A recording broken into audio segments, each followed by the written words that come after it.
Hey, there we go. Hey, everyone. Welcome back to the stream. We're keeping it real goes right. Welcome back to Real Take Sports. Sorry, Real Take Wrestling's stream of WWE.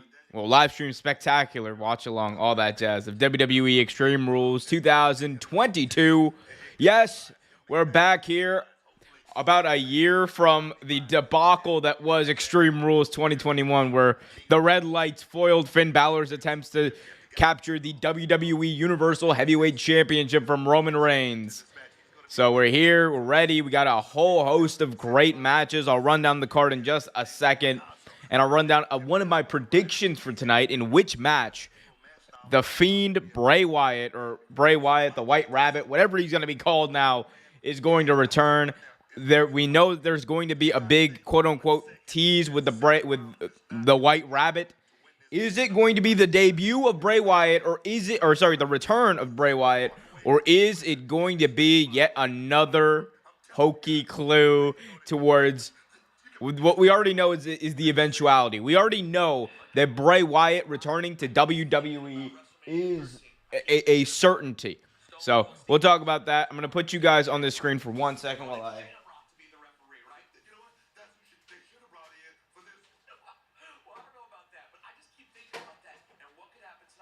All right, cool. We're back. Oops. And now we're back. But we got a whole host of matches here. A Donnybrook match. We're going to have a good old-fashioned Donnybrook match here tonight. For those of you who are not aware what a Donnybrook match is, let me enlighten you very quickly. A Donnybrook match is essentially a no-holds-barred match, no DQs. It's a Donnybrook street fight, mate. Yo, my name is Finley. And I love to fight. Oi. But we got so much to talk about. I'm excited. I can't wait for this pay-per-view to start.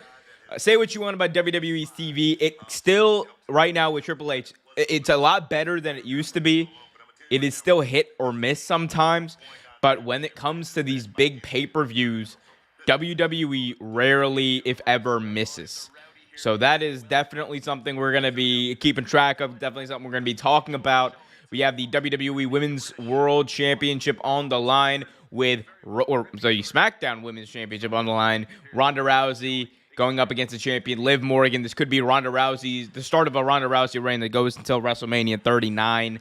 We also have the Fight Pit match with Seth Rollins and Matt Riddle. By the way, the Fight Pit match is where I would have... If you're going to have Bray Wyatt, the White Rabbit, Bray Wyatt, whatever you're going to be called, return here tonight, I think the Fight Pit match is the best match to set it up, because what you do is you have him, or whether it's after the match, ideally it would be after the match, but after the match, you have the White Rabbit, Bray Wyatt, all his teases, the music play, he comes out, and then he attacks Riddle. And you set up a feud between him and Riddle, because remember this, who is Matt Riddle's best friend? It's Randy Orton, right? So Randy Orton is someone who Bray Wyatt has a very complicated history, a very hateful history. The last person that Wyatt wrestled in WWE was, in fact, Randy Orton, Randall Keith Orton. So, and that's something you can play out over the next couple of months, because we know Randy Orton is nowhere near returning as of yet, but man, there's so much to talk about when it comes to this pay-per-view. We're just a few very short minutes away from the start of this, but I do think if you're gonna have him come out after Matt Riddle or has defeated Seth Rollins, and then just have him brutalize, victimize, and maim Riddle. That's what you should do there. But I'm excited. Either way, we're going to get this tease. We're going to get some sort of payoff tonight. Whether or not it's the full debut of Bray Wyatt, full return, I should say, of Bray Wyatt is TBD. But I do think that there is going to be something big happening tonight. I know a lot of people have said that this could potentially be a situation where you see Bo Dallas come back, and he and Wyatt, who are brothers in real life, end up being a team. That could be interesting, depending on how they do it. But we'll see, guys. Hit that like button if you haven't already. Subscribe and hit that notification bell so you get notified whenever a new video stream or what have you is released. I'm just going to plug this on Twitter real quick. Join us now for live breakdown and reaction to WWE Extreme Rules. Join us right now, people. Hit that like button, all that jazz. Put those up. And put the link up. This is live digital management right here, people. I'm so good at this. We're just a little bit away from, honestly, just a few minutes away from the pay-per-view actually starting. So put your questions in the chat. We'll get to it. We'll get to them all as they come. Peacock is running an ad, which gives me enough time to add some hashtags to this wonderful tweet that I'm about to send out. We'll hit him with a WWE as well, and we'll throw in a Bray Wyatt just for good measure. And bada bing, bada boom, here we go. And there we go. So we got that tweet out. That's all I needed to get out. And now we're here. So WWE Extreme, or as Curtis Axel would say, Extreme Rules, baby, Extreme Rules. So They're playing some sort of ad right now, so we're gonna wait until the actual pay-per-view starts to really hit these things off. I'm excited for this Bayley-Bianca Belair match. This is gonna be Bayley's first big. I mean, I want to one of her first big singles tests really since she's come back, and for the title no less. So I'm hyped to see her in the title picture. There is a chance that Bayley does pick up a dub here. There is. I wouldn't say it's a likelihood. Or a likelihood that she picks up the dub here tonight. But it is possible. It is definitely possible. I know what is possible, though. Y'all hitting that like button, subscribe, and hit that notification bell so you get notified whenever a new video stream or blah, blah, blah, it's released. Blah, blah, blah. You see what I did there? I got tongue-tied. It happens. It happens when you speak on the internet as much as I do. But, guys, put your questions in the chat. I'm hyped. I'm ready to listen to what you guys have to say. And we got apparently Monday Night Raw is going to be the reunion of DX. It's Triple H and let's see, they are so far and so very, very deceptive, or not deceptive, very, very telling there. In that package they had for the DX reunion on Monday Night Raw, they very much on purpose left out Billy Gunn, who is currently a coach with AEW, so that's very much on purpose. So we know Billy's probably not going to be there. No daddy ass scissoring on oh my god, no daddy ass on WWE tomorrow night, but it's okay. We got MGT here right now. What's up, Omar? Are you ready for Extreme Rules? Because I know I am. I'm absolutely ready. I've always said it. WWE knows how to put on a good pay-per-view. Their week-to-week TV is hit or miss sometimes, even in the Triple H era. But their pay-per-views are entertaining for the most part. Although last year's Extreme Rules does still trigger me to this day. That the Finn Balor thing still pisses me off to this day. We got MGT in the chat saying, Omar, I think Bayley and Bianca is going to be the main event. It very well could be. I think you could argue that it should be. What I will say is that I think that if you're going to have because my prediction was that at the end of the Fight Pit match, you're going to have Bray Wyatt come back and attack Riddle and go into a feud with Riddle, because that's the thing that makes the most sense to me. The guy who took him out of WWE, him being Wyatt, was Randy Orton. That was his last match in WWE before he got released. So the way I see it, I really do think that that's the way they should go. I think there's a very interesting dynamic between Riddle and Wyatt that could be kind of pursued and the good journey there. I also think that there's that connection with Randy Orton, because and what we've seen out of Bray Wyatt has been very particular. He has always, especially when he was the Fiend, his feuds for the most part outside the Goldberg one we don't talk about, were very well kind of chosen. They weren't always well executed, but the feuds were very deliberate. He was always going after people who he had a past grudge with. Think about it. John Cena, who he had a past grudge with. Braun Strowman, who he had a past grudge with. Randy Orton. All these guys were people from Bray Wyatt's past who he had disagreements with, or who had left the Wyatt family at one point. And it was almost like he was going back and redeeming all of those losses, all of those grudges. So maybe we get a little bit more of that. I don't know. I think that's a good way for him to get to Randy Orton by starting this feud and making the life of his best friend miserable in Matt Riddle. So I'm hyped. MGT says, "Did you at least watch the highlights of SmackDown?" I did. How dare you, MGT?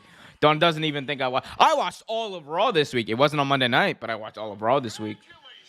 I'm a busy guy, MGT. All right, I'm a busy guy. But I keep up with the product. I'm not like Eric Bischoff commenting on the product and not even watching. Right? I'm not. Don't worry. I'm not old yet. I'm not that old yet.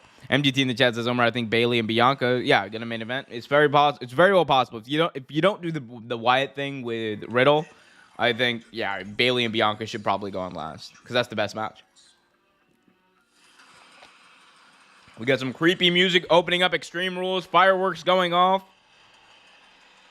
Ooh, we got a good amount of pyro going off here. That's a lot of pyro, actually, for a WWE event in 2022.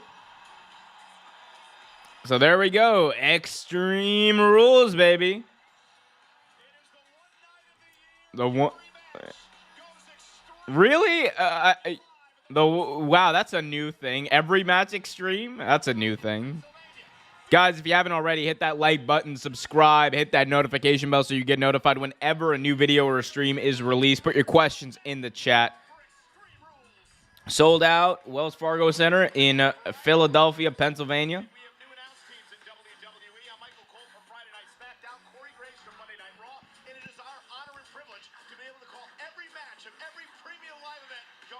Okay, so the announced teams for every premium live event moving forward is going to be Corey Graves and Michael Cole.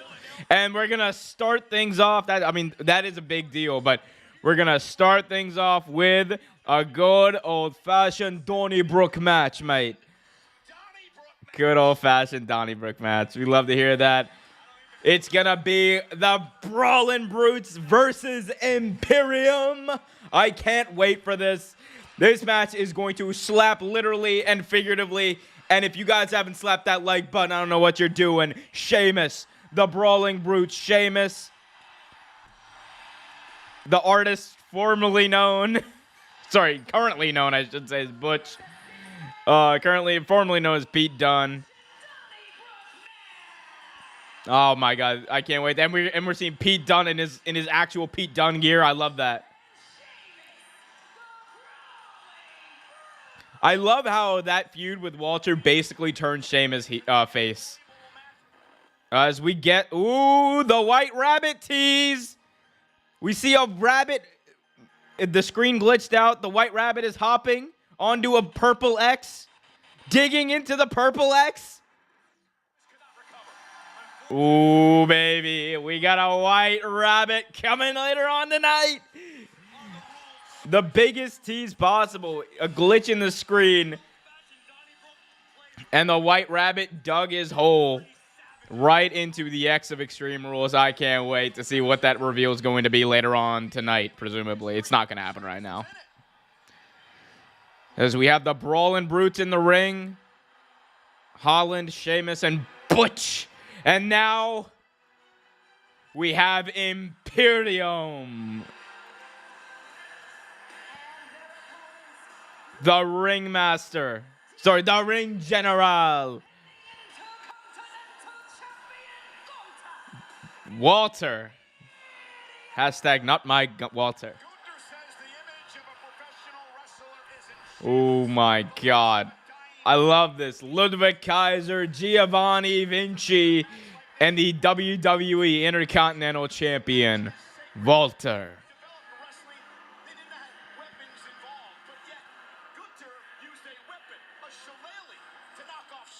Oh my God, this match is gonna be so awesome. I can't wait. Like, Imperium is like one of my favorite things in wrestling, period. And you go and you have them in a street fight, basically.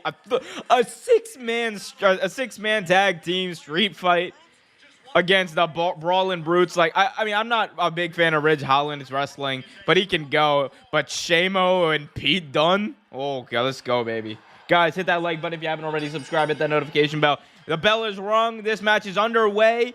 6 men staring at each other, and here we go. It's a brawl with the Brawling Brutes and Imperium. Giovanni Vinci taken to the outside of the ring by Pete Dunne. And now Pete Dunne scratching the eyes of Giovanni Vinci on the announce table. Ludwig Kaiser. Ooh, big time uppercut to Ridge Holland in the ring. The action is fast and furious. Pinfall submission wins the match. Everything else goes. We love to see it. Pete Dunne back in the ring. Oh, big kick to the face of Ludwig Kaiser.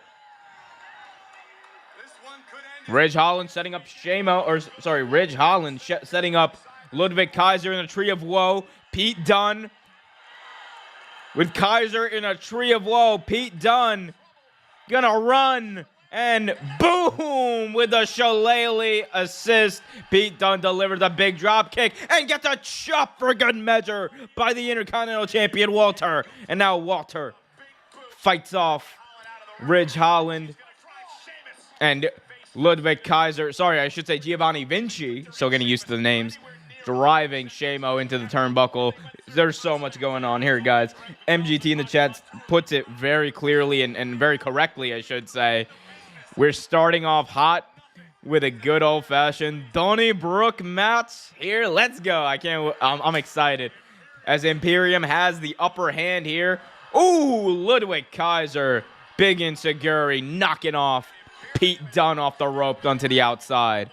Guys, if you haven't already, hit that like button, subscribe, hit that notification bell so you get notified whenever a new video or stream is released. And now Ludwig Kaiser, Giovanni Vinci. Throwing the furniture out as Sheamus delivers a broad kick to Kaiser. And Sheamus fighting off all 3 members of Imperium by himself. But the numbers game gets one up on Sheamus and Imperium. Standing tall here over the Brawling Brutes. And the Celtic Warrior getting an old-fashioned ass whooping in this old-fashioned Donnybrook match. Here we go. Sheamus. Ooh, Irish whipped into those steel steps. And the boos reign in Philadelphia for Imperium. As Pete Dunne comes flying in. But, oh my God, Giovanni Vinci's holding him down, and Walter is just chopping the ever-living crap out of him. Walter chopped him so hard, he went through the barricade. Oh my God. Walter delivered a chop so vicious that Pete Dunne went through the barricade. Oh my God. And now, Sheamus being held down and Walter chopping the ever-living crap out of him. And oh, a big boot by Walter to Shamo. Man, Imperium. And now Walter, back body drop Sheamus onto the makeshift bar on the outside. By God, Michael. By God. Walter, a ring general, directing traffic here. Liam in the chat saying, catching flies in his mouth. He's a bunny and he's coming. I don't know. But yeah, we did see a white bunny tease. A white bunny tease? The white bunny is coming to WWE, ladies and gentlemen. The white bunny is coming home. I can't wait for that. As Imperium still beating the ever-living crap out of the Brawling Brutes. Ridge Holland and Pete Dunne getting getting Donnybrooked is all I can say. Liam in the chat says, yowie, wowie. Can't wait, man. Can't wait. Welcome, by the way, Liam. Good to see you, my friend. Guys, if you haven't already, do me a favor. Hit that like button, subscribe, and hit that notification bell so you get notified whenever a new video or stream is released. And here we go. I almost called him Ridge Holland.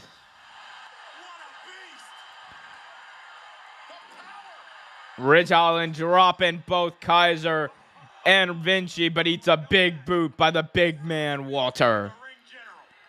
The Ring General. Here we go. Ridge Holland being held up for a power bomb. And, oh, uppercut brings down Ridge Holland off the shoulders of Vinci. Big time uppercut delivered by Ludwig Kaiser. Liam in the chat says, tell me the teas if you please. Serve it with cheese and a honey and bees. Okay, so the tease happened while Sheamus and the Brolin Brutes were coming to the ring. The screen glitched, and we saw a video game-like animation where the white bunny, not the white rabbit, the white bunny was hopping, and he saw a purple X, much like the logo of the Extreme Rules logo. The logo of the Extreme Rules logo, y'all know what I mean. The Extreme Rules logo X, and he started digging. This little bunny started digging, and he disappeared into the dirt. And then the screen glitched back into what the action here. The white bunny has arrived at Extreme Rules. We just don't know where that bunny is right now. We will find this bunny before this night is over. I guarantee you that. There will be a bunny found. As a double team takes out Pete Dunne. Imperium holding the ring. Standing tall. Defending the ring with the Ring General in the middle. Man, Pete Dunne, Shamo, Ridge Holland all laid out at the hands of Imperium. And now all there's left to do is count that 1, 2, 3 and end this match. As Sheamus directing Giovanni Vinci to get Pete Dunne and get his ass back in the ring, which is exactly what they do. Pete Dunne having his hair held here by Ludwig Kaiser. Now Kaiser and Vinci holding Pete Dunne. As, oh, some slaps here by the Ring General Walter, who delivers a massive chop. And Shamo is up. Sheamus staring a hole through Walter and Imperium. As, oh, Kaiser tries to meet him, but Sheamus delivers a clothesline. Now to Vinci. Sheamus beating the holy hell out of Vinci and Kaiser, throwing him into the barricade. And Sheamus, red welts all over his chest.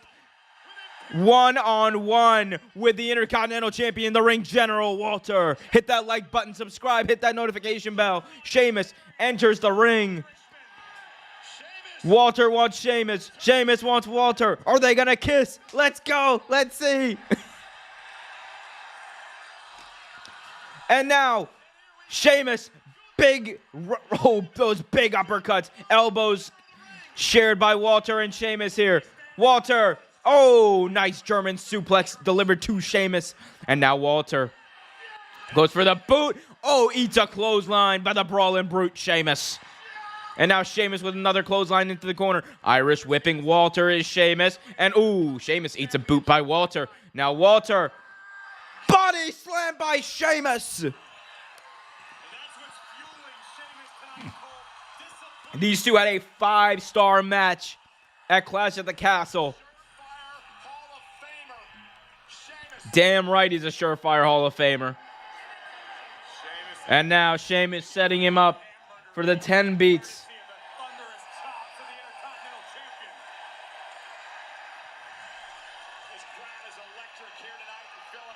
Here we go. Sheamus setting him up for the 10 beats on Walter.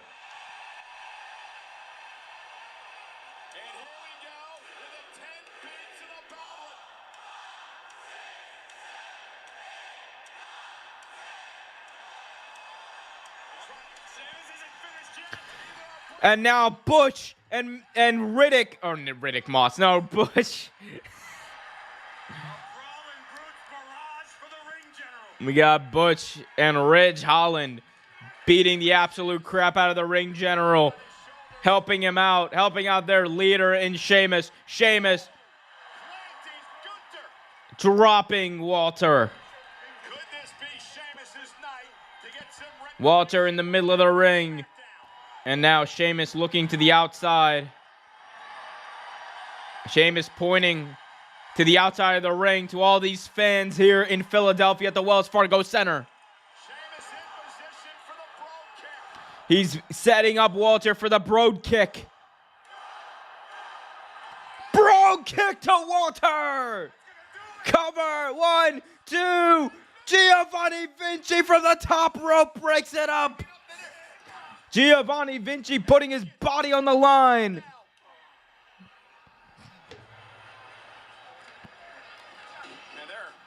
There's action everywhere. Oh my God, what a shot. How physical is this match? Here we go. Now Imperium trying to get back on top here. They're setting up for a double team. No. It's, ooh, Ludwig Kaiser eats an elbow to the face.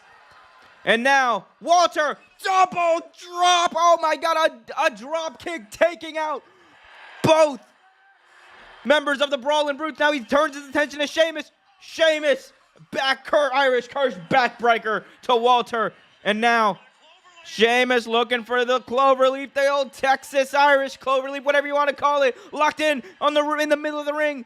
Walter, nowhere to go. Walter trying to get leverage, turning his back. He's trying to do whatever he can, going to the ropes.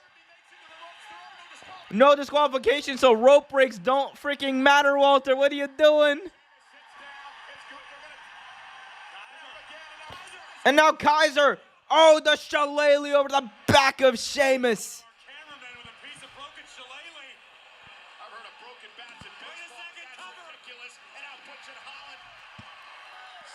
Butch and Holland shaving Sheamus. That was definitely not a corked shillelagh. Boom. Right off the back of Sheamus. It literally hit one of the cameramen on the outside. Guys, if you haven't already, do me a favor. Hit that like button, subscribe, hit that notification bell. Liam in the chat says, if this BS bunny ain't a cult leader Wyatt, I'm a Sister Abigail the shit out of people. Hey, man, look, I was a huge fan of The Fiend. If The Fiend is done right and the Fiend is what returns, I'm all for it. But we'll see. Hopefully it's something new, though. Hopefully it's something new. We got Soon in the chat saying, feed your head. Here we go. Now the B members of both Imperium and the Brolin Brutes going after each other. Imperium, Brolin Brutes all in the ring.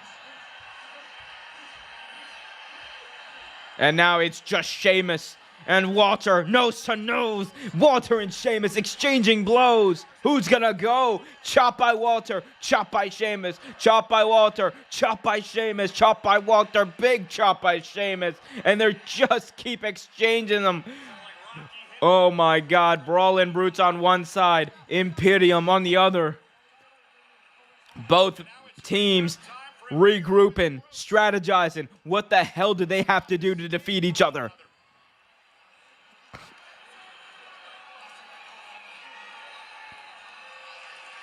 Here we go.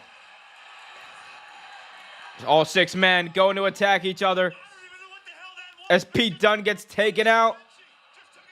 Vinci takes out Holland. Sheamus, knee to the face of Walter. 1, 2. And Vinci saving Walter one more time.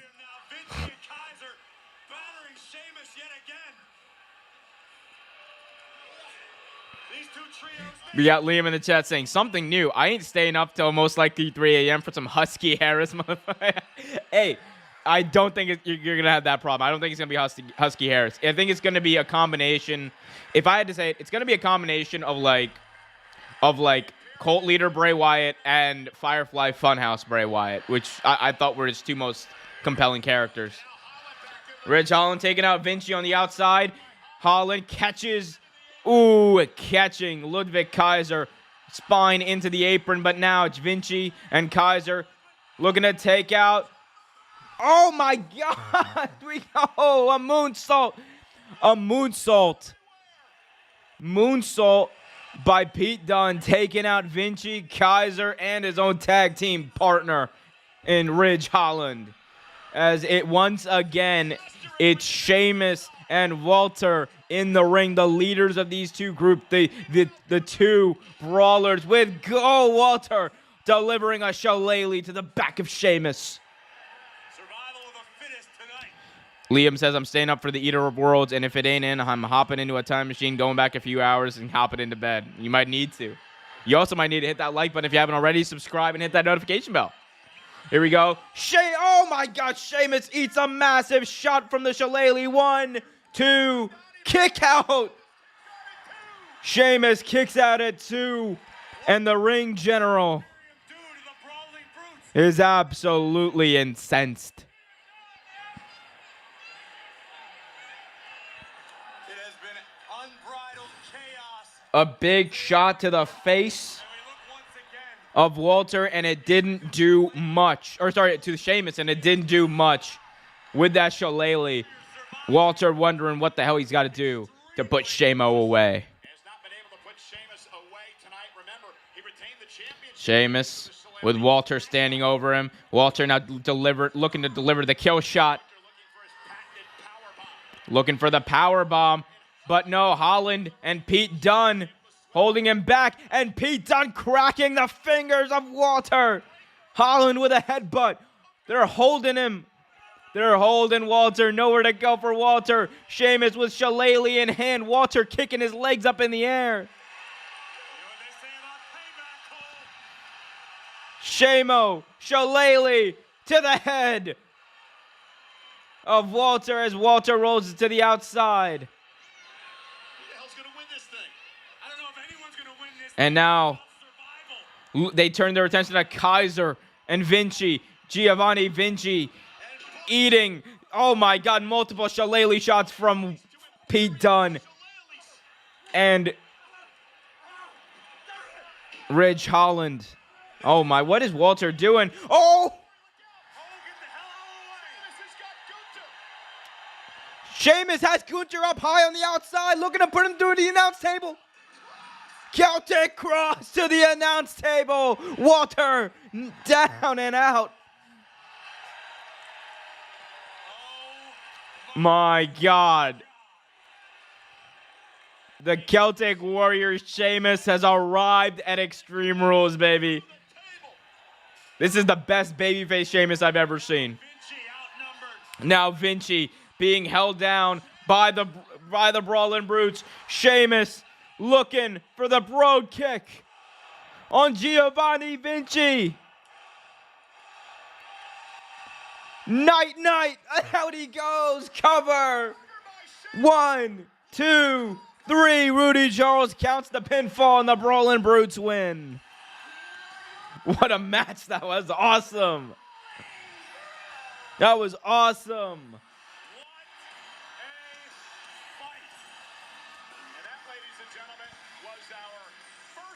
That was one match. Ain't that right, Michael Cole? That was one match.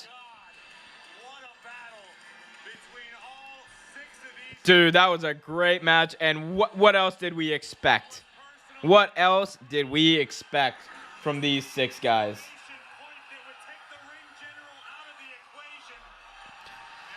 The Brawlin' Brutes and Imperium beat the ever-living crap out of each other in this match, guys. Beat the ever-living crap out of each other. The Brawlin' Brutes, though, come out on top.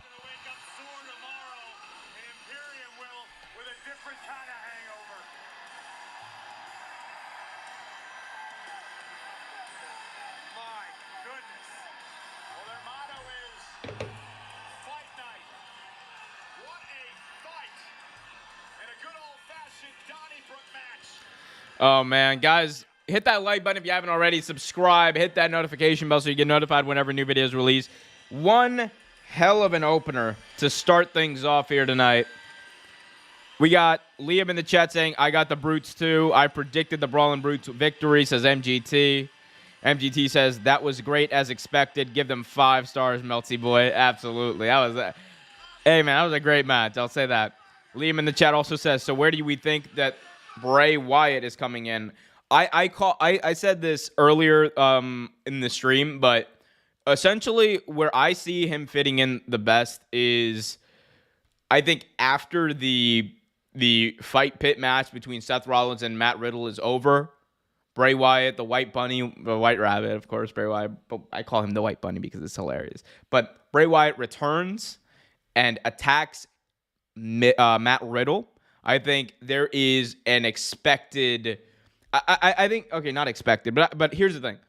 I think there's a compelling story to tell there, and I would love to see the dynamic between those two, because who was the guy, the last guy that Bray Wyatt feuded with in WWE? It was Randy Orton. Who was the guy that essentially threw him out of WWE? It was Randy Orton. Who is the guy who set him on fire? It was Randy Orton. And who is Matt Riddle's best friend? It's Randy Orton. So I think it makes so much sense. I think it makes total sense for that to be the feud. I also think that while Randy Orton is still recovering from his injury, this is a great feud for him to start off with Riddle. I hope that Bray Wyatt has control of what he does, because he's proven that he has a great vision for, as Booker T would say, this business, and he has proven that he's just an awesome dude. He's just an awesome character. He's an awesome wrestler. Like people want to see him succeed, and people want to see him entertain us. So I think that would be the way to go, in my opinion, given the matches we have tonight. Unless he just does a weird thing where he says, "I'm back." That's what, I don't think that's going to be it. I think it's going to be targeted towards someone. The one that makes the most sense to me, the one I would like to see the most, is that Matt Riddle, Bray Wyatt type of thing. But I want to hear what you guys have to say. Put it in the chat. Let me know who you guys think Bray Wyatt is going to return and turn his attention towards coming up here on Extreme Rules, if he does return, in fact, because there is talk that it might be a bit of a tease, and we might end up just getting, a Bo Dallas return, which would also be interesting. We got Liam in the chat says, Cross loses him and Scarlett is sitting defeated. Bray appears to console them. Maybe even says something like, "My children, it's okay." That's interesting. That's very interesting. I actually like that, because I mean, that would kind of add to the layer of mystique. We have a Miz promo backstage talking about Dexter Loomis. Means that I'm not welcome at Extreme Rules.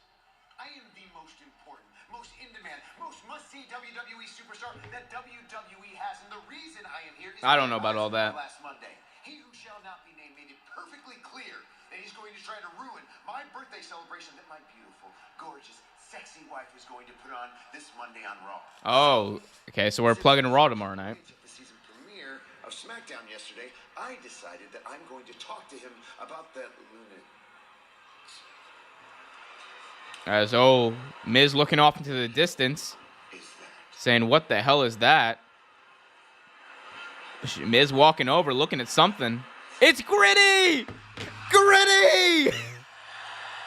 There's no hockey game tonight. Gritty is WWE, baby! Oh my God! You giving me this shirt? Gritty handing. Oh my God, they have a Gritty Extreme Rules shirt. I gotta get that shirt. Gritty handing the Miz a shirt. Oh my God. Oh no, Miz dropping the shirt, stomping on the shirt. Don't mess with Gritty, Miz. Oh my God. You don't do that. You don't mess with Gritty, Miz. Gritty did not deserve that. Absolutely, Michael Cole. The disrespect. The disrespect shown towards Gritty. Arguably the greatest mascot in professional sports today. How dare you, Miz? How dare you?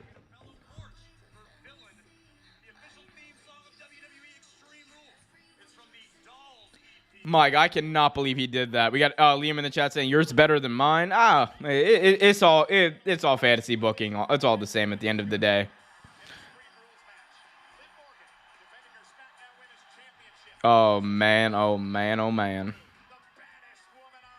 Guys, if you haven't already done so, hit that like button, subscribe, hit that notification bell so you get notified whenever a new video is released.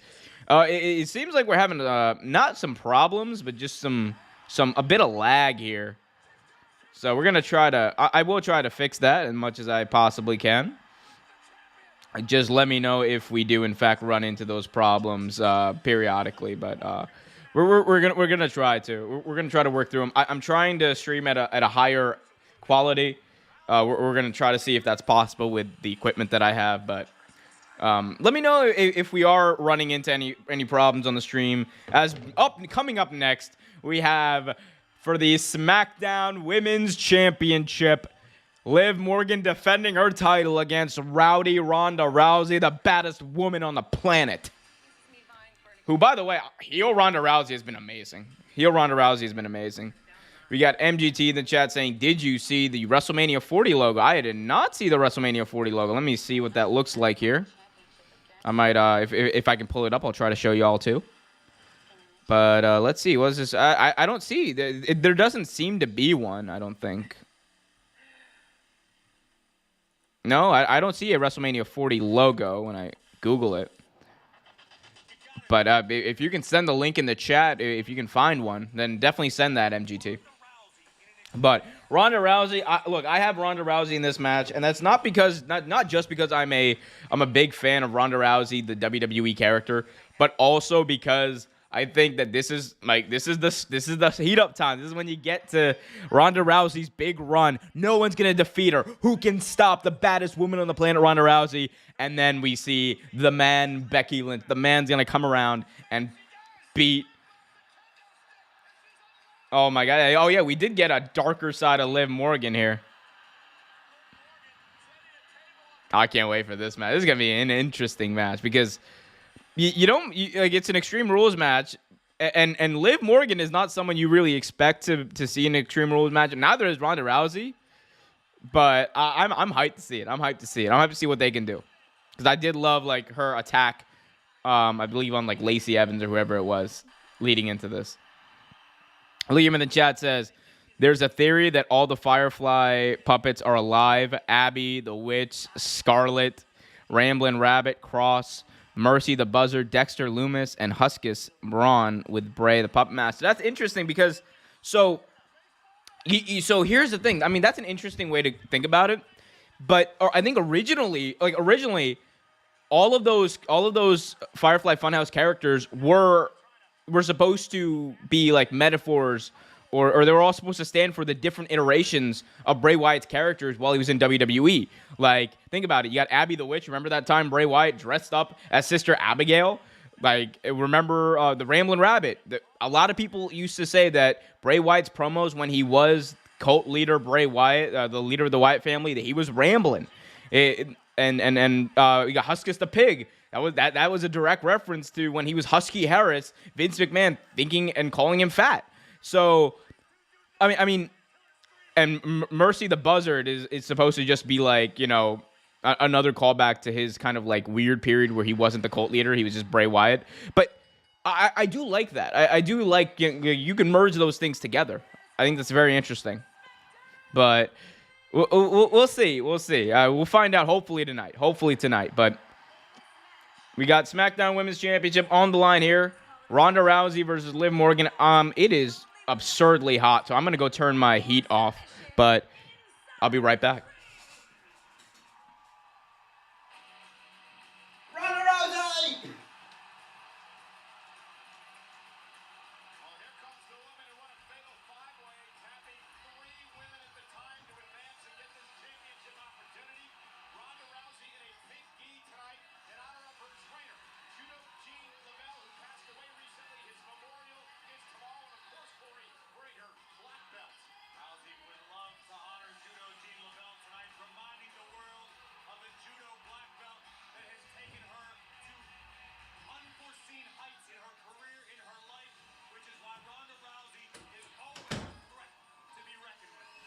Rowdy Ronda Rousey, I'll have you know. Oh, there we go. I don't give a damn about my bad reputation. Yo, Joan Jett is such a banger. I love this song. Catch the epic conclusion of the Halloween franchise with Halloween Ends this Friday in theaters and streaming only on Peacock.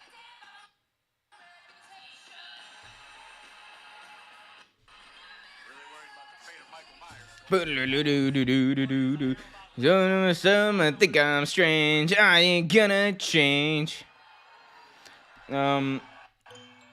As here comes the SmackDown Women's Champion, Liv Morgan. You know, Corey, in 2014, Liv Morgan sat in the front row at the old Izod Center and The Izod Center. That's one you don't hear about. to watch Extreme Rules. She scratched and clawed for an opportunity. So we're going to try to turn some of the settings up here, guys, if we can. Let me know if we still suffer some lag here. Let me know if we still are suffering from some lag or what have you. I'll try to fix it as much as I can. If not, we might have to go down for like a second or two and then bring it back up, but we'll see.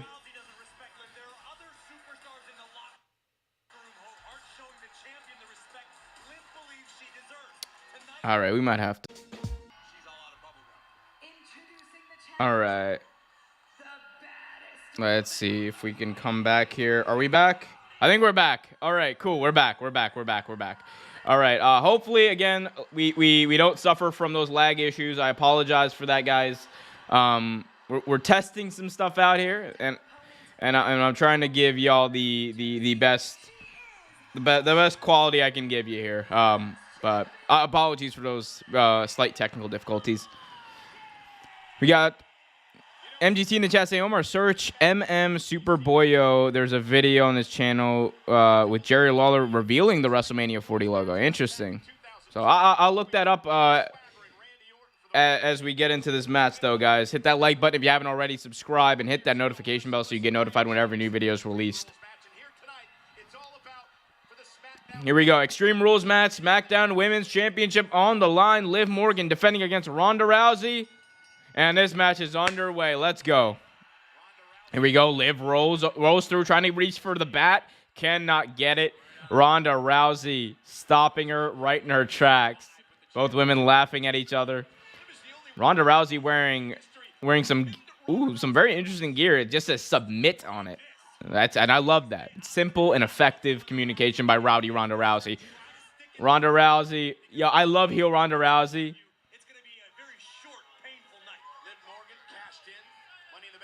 As now Liv Morgan pulling the hair of Ronda Rousey, but Rousey. Ooh, gets her shoulders down. Covered by Liv Morgan. Only a 1 count. But Liv Morgan, smile on her face, able to get to that baseball bat. Oh. I know we're in Philly. But I think Aaron Judge is about to swing as Liv Morgan, with a taken down by Ronda Rousey. And the bat slips out of her hand. Now Ronda with a bat in hand. Somehow she's even more dangerous than she already was. And Ronda Rousey throws the bat to the outside. With Liv Morgan now delivering some blows to the face of Ronda Rousey. Rousey throws Liv off the ropes and delivers a big knee to her midsection. Now, Rousey going for the ankle lock. Rousey going for the ankle lock here, and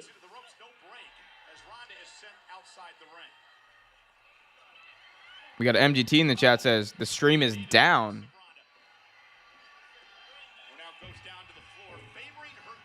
Stream is down? Interesting. You sure, MGT? I'm trying to monitor from my end. It looks like we're fine. Hopefully we're fine. Let me know if it is still down on anyone else's end. I think we're still up. I'm still up here.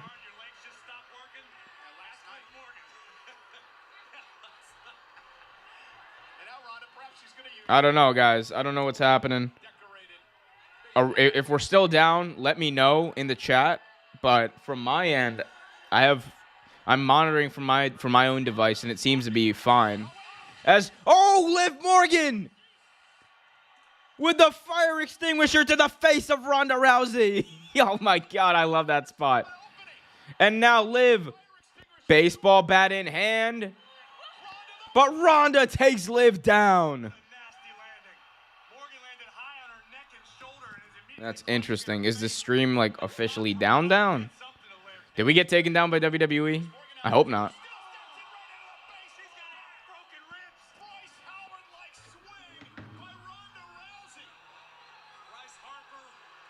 Bryce, did Michael Cole just say Bryce Howard? My God, Michael. Watch the product, damn it. Watch the product.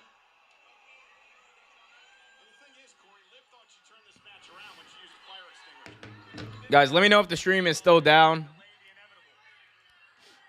But as I try to figure that out, Ronda Rousey, gets a baseball bat shot to the face by Liv Morgan. But oh my God, that shot by Rousey to Liv was really good. As she got hit with the bat, right? Liv gets hit with the bat, and Ronda, after she hit her, looks up like, whoa! Like she just hit a home run. I love that. Looks like we're back. Thanks for monitoring MGT. As the crowd here in Philadelphia chanting, "We want tables," as Liv Morgan delivering big-time shots to the back of Ronda Rousey with that baseball bat. Oh, no. Now, Liv Morgan, what are you doing? Those are not big-time shots. She's doing the whoa. Oh, no. But, the belt to the... Oh, my God. She's whipping Liv Morgan as Ronda Rousey with the belt right on her thigh. Oh, my God. That's a strap here, a leather strap. And now Liv Morgan being tied up here against the turnbuckle, against the steel post by Ronda Rousey. And now Liv Morgan trapped. Ronda Rousey grabs the baseball bat. What is Ronda thinking here? Ronda just delivering shots to the leg of Liv Morgan with that baseball bat. Liv driving Ronda Rousey into the apron. By God, Michael. By God. What a match. Rousey has been pummeling Liv Morgan with a baseball bat. Oh my, Liv Morgan's side is all red. There's some Gatorade underneath that ring, Liv. You might want to reach for it as Liv Morgan takes a table out and the crowd goes mild. Liv with the table in hand, looking like she's about to wedge it.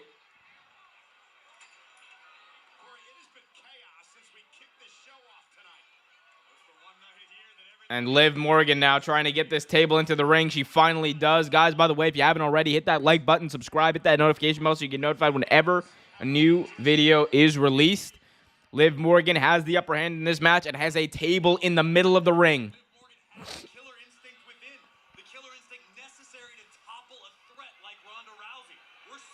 Morgan looking to set up the table in the corner. She does, but Rousey ramming Liv Morgan's head right into that table. Turning tables. Good job. How the turntables, Michael Cole. Rousey, big knee to the face of Liv Morgan. Ronda Rousey here with a chance to win the WWE SmackDown Women's Championship that she lost to Morgan at Money in the Bank. Ronda using the ropes. Oh, my God. Wedging Liv Morgan's neck, her head, in between her legs. Liv Morgan has nowhere to go. And now Ronda Rousey with an armbar on Liv Morgan on the apron. Liv Morgan trying to gain some leverage here, trying to roll through. She does, and both women roll to the outside. That is crazy that Liv Morgan challenged Ronda to this type of match. And the words are beginning to ring even more true than when she initially said them, when Ronda Rousey accepted the challenge. Here we go, Liv Morgan now. Ooh, eats a big-time shot to the midsection by Ronda Rousey. Morgan knows tonight she is in the fight of her life. But the one thing we've Yeah, absolutely. She's in the fight of her life. Ronda Rousey. Ronda Rousey might need to dig deep if she wants to win this match. Ronda chasing after Liv, but Liv Morgan with a steel chair in hand to the midsection of Ronda Rousey. Liv Morgan with a steel chair shot, and now Liv into the ring with that steel chair in hand. What's Liv Morgan thinking? She's going to wedge that steel chair. Liv Morgan wedges that chair in the corner, in the turnbuckle. She's looking to put Ronda's head through it. But, oh, Liv Morgan. Chair knocked out of the ring. So they're going to have to improvise here. As the duck behind. Liv Morgan looking for some sort of backbreaker here. Didn't connect there. And now I think she's looking for it again. She launches Ronda Rousey into the corner. Into the steel post. Ronda Rousey's lucky that steel chair got knocked out. Liv Morgan looking to pick up the victory. Only a 2 count. MGT in the chat says, Omar, do you think that if Ronda wins, Shayna is going to come out to congratulate her and attack her? That would be awesome. I would love to see a feud between those two. Like a proper feud between those two. That's something that would make me watch SmackDown on a regular basis. Not live. I can't watch that show live, but definitely on a more regular basis. But yeah, I think that's a feud that they have long needed. It's crazy to me that we never got the 4 horsewomen of NXT versus the 4 horsewomen of UFC. It's absolutely insane that we never got that, and we're never going to get that. It looks like 1, 2. Ronda Rousey kicks out at 2.5, but it is crazy to me that we're never going to get that feud or that match. But I don't know. That's an aside, but I would love to see that match between Shayna and Ronda. Yes. At the end of the day, no matter what, I think Shayna actually could beat Ronda, and then they could switch the title back to Ronda eventually. But the match with Ronda Rousey for that title has to be against Becky Lynch at WrestleMania. The match we were all robbed of, I should say, in 2019. Here we go. Liv Morgan setting up that table now. Oh, Liv Morgan, as she's setting up that table, delivers a kick to the back of Ronda Rousey for good measure. Now Liv has the table set up in the ring.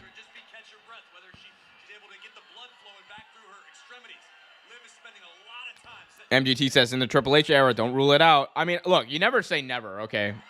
I should say this. You never say never. The 4 horsewomen of NXT versus the 4 horsewomen of MMA is likely never going to happen, though, because one of them is in AEW right now, in Marina Shafir, and they seem to be invested in her. Here we go. Ronda Rousey on the table, prone in the middle of the ring. Liv Morgan going up to the top rope. Morgan looking to put Ronda Rousey out through a table. Can she connect? Frog splash. Gets it. Oh, my God. Morgan with a shot here. Roll through. Sexy pin. 1, 2. Kick out. And now Ronda Rousey. Ronda Rousey looking for that armbar immediately after. No rest for the weary. Liv Morgan trying to prevent that armbar from being applied. Indeed, Corey Graves. Liv Morgan somehow, someway lifting Ronda Rousey up and dropping her down head first on the remnants of that table. Ronda Rousey trying to unlock those arms, man. MGT says, did you see the Marina Shafir promo on Dark? I did not. I have seen Marina Shafir wrestle on Dark, though. Marina Shafir is good. I think Marina Shafir is good. I'm a fan. Ronda Rousey trying to lock in this armbar for what seems to be ages, unable to do so. And now, man, Liv Morgan, what a baby face as Ronda Rousey. Rousey making an adjustment. She might have her. Liv Morgan might go out here. As Liv Morgan laughing. Morgan might be out here. Ronda Rousey wins from TKO.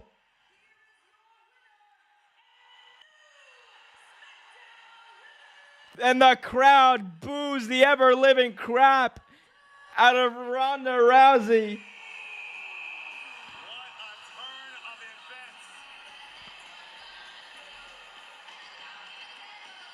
events. Ronda Rousey in a fight. It wasn't a match. It was a fight. Defeats Liv Morgan from TKO. Asking the crowd what they think of it. Wiping her feet on Liv Morgan. The ultimate sign of disrespect. Standing over her with a SmackDown Women's Championship in hand. And Liv Morgan laughing as she steps over. Oh my God, Ronda Rousey stepping on Liv Morgan. I love this. I love this.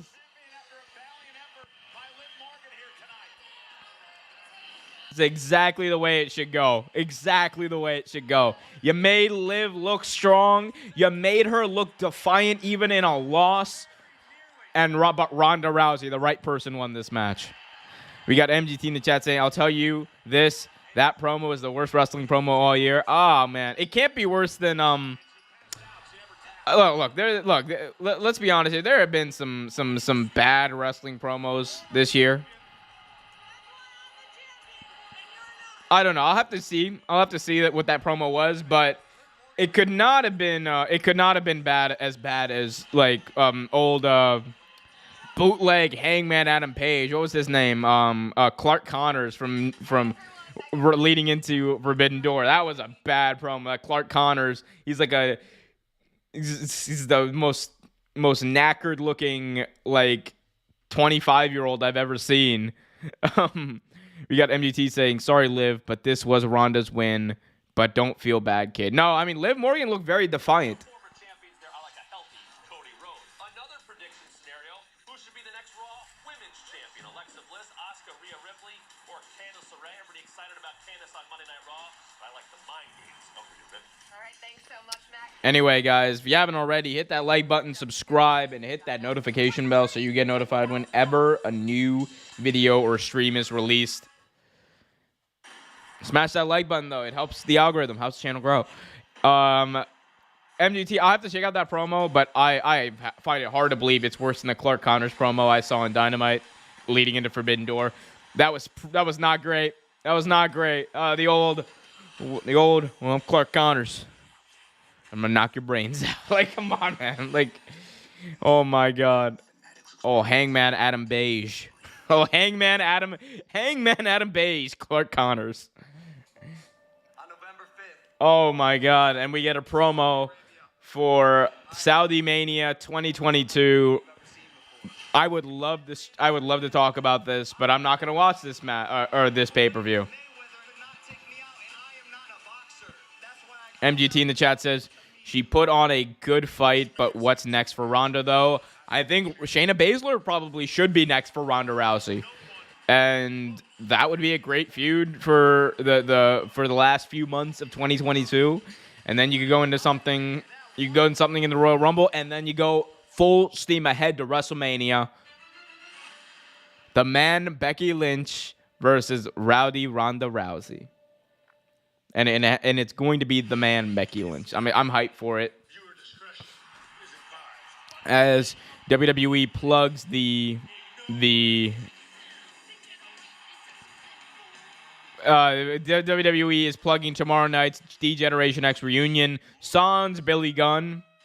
They have made, wow, I love this. They've deliberately cut everything Billy Gunn out of this. So you know it's going to be Triple H, Road Dogg, and Shawn Michaels. Maybe X-Pac, but nobody else. They've deliberately cut Billy Gunn out of this, so you don't even think it's going to be Billy Gunn, which is probably a smart thing to do. Billy Gunn, of course, is a coach and you know, the daddy ass over there in AEW. It's coming up next, so this might be a bit of interesting. This is a precursor maybe to what we might see later on. As up next, we have Karrion Kross and Drew McIntyre in a strap match. So it would be interesting if we saw the White Bunny here. We're getting some glitches in here. That's interesting in this promo. As we lead into this match between Karrion Kross. We get MGT in the chat saying, I guess Billy Gunn is not going to appear via satellite. I doubt that's going to happen. I doubt that. Especially the relationship between AEW and WWE right now is not said to be good. This is totally something I could have seen happening, like Billy Gunn going on for a reunion pre-WWE tampering with AEW, but after the tampering, I don't think Tony Khan's going to allow it. Tony is very, very angry about the tampering. And it's true. Like WWE even it's like everyone knows that they were tampering. And they know everyone knows they were tampering, and they don't really care. So I don't think Tony Khan is especially happy about that. But y'all let me know what you guys think about that whole WWE tampering thing. Hit that like button, subscribe, hit that notification bell. Liam in the chat says, here we go. This could be it. It could be. I still would save it for the main event. I still think that doing it with Riddle makes a lot of sense. Because it's an interesting dynamic. MGT says, do you think we might get a daddy ass chant? If they're in Philadelphia, they could. Let me see. Where is Monday Night Raw? Monday Night Raw tomorrow night. If they're in like Pittsburgh, I could see it happening. That's a bit of an AEW town-ish kind of place. Town-ish kind of place. Let's see. Where is...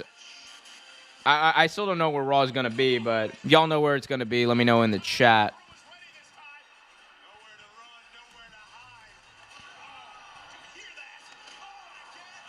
Here, let me look up these damn tickets.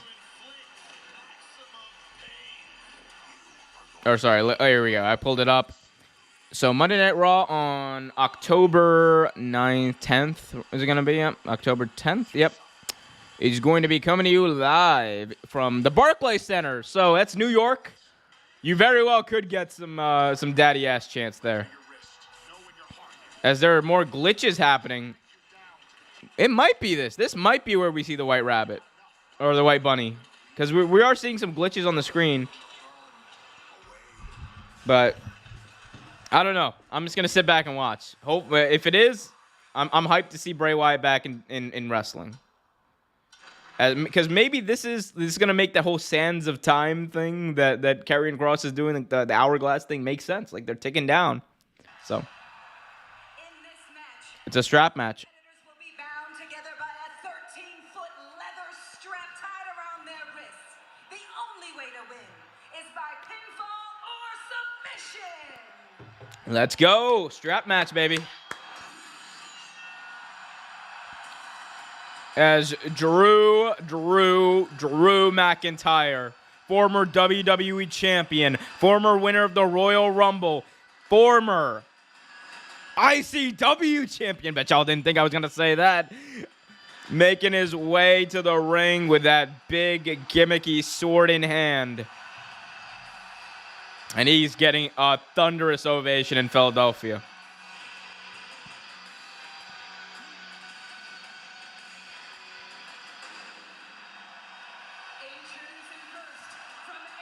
These two men are going to be tied up next to each other, with each other, to each other, with that 13-foot leather strap. My God. We got MGT in the chat saying this match is going to be brutal, and I got Kross for the win. I mean, I think Kross has to get the win here. I do think Kross has to get the win here. Liam in the chat says, Raw is at the Barclays Center. Yep. It's going to be at the Barclays Center. Hopefully no one attacks Seth Rollins. Fans, don't attack the wrestlers. That's not a good... It's not a good look for you. It's not a good decision, honestly, in general. Here we go. MGT says, let's go, Drew, even though I got Kross for the win. Let's go, Drew. Come on. It's always let's go, Drew. Let's go, Drew. Even though I hate the idea of him carrying that sword. It's like a cool visual and all, but he's never going to use that sword, you know? Like, why does he have that sword? Like, he's never going to use it. I don't know. Too gimmicky for me. Although, yeah, then again, I'm a huge fan of The Fiend, so maybe I'm a hypocrite.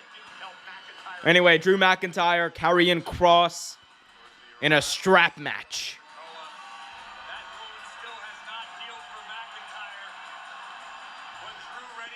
Drew McIntyre last month at Clash at the Castle, unable to beat Roman Reigns for that WWE Universal Heavyweight Championship. I think Karrion Kross's entrance, by the way, is dope. As Scarlet Bordeaux, black and white screen, standing in with that fog, standing in the middle of the ramp with that fog, as the arrival of Karrion Kross is upon us.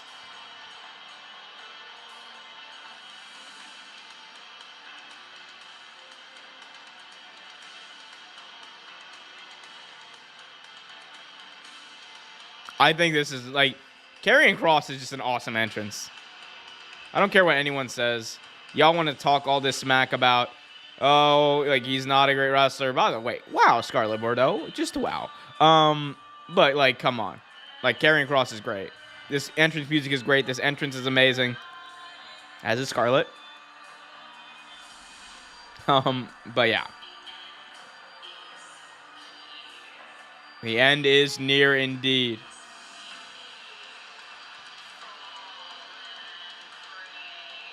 I love the fact that this is Scarlet Bordeaux, like, talking in this song, or singing in this song. This is such an awesome entrance. The siren of sin, Scarlet. From hence are heard Like, he's not the best wrestler. He's good enough to carry his weight, but he is such a good presence when it comes to pro wrestling. doomsday is upon us. Damn right, Doomsday is upon us. Karrion Kross has arrived at Extreme Rules. MGT in the chat says he should use the sword, but how about that? MGT in the chat says Omar, Karrion Kross has a lot to prove in this match. It's the biggest match of his career. Scarlett is looking, yeah, she's looking amazing. Absolutely, looking amazing. We are in a strap match. It is a It's a dope, yeah, it's a dope entrance, right? Strap match here. will now As McIntyre willingly tying himself here, tying his wrist to that strap. 13 feet long. It can be used as a weapon. And again, McIntyre strapped up. Now all there's left to do is for Karrion Kross to put that strap in. Karrion Kross women match, Cole. There's no bubble wrap involved in this one. looking very skeptical as he tosses the strap away. To the strap. And McIntyre looked almost like he expected it. Kross is smiling. Karrion Kross smiling, man. Guys, by the way, if you guys are smiling, be sure to hit that like button if you haven't already. Helps out the algorithm, helps the channel grow. Subscribe and hit that notification bell so you get notified whenever a new video is released. And Karrion Kross once again throwing that strap. As Scarlet Bordeaux pulling at that strap.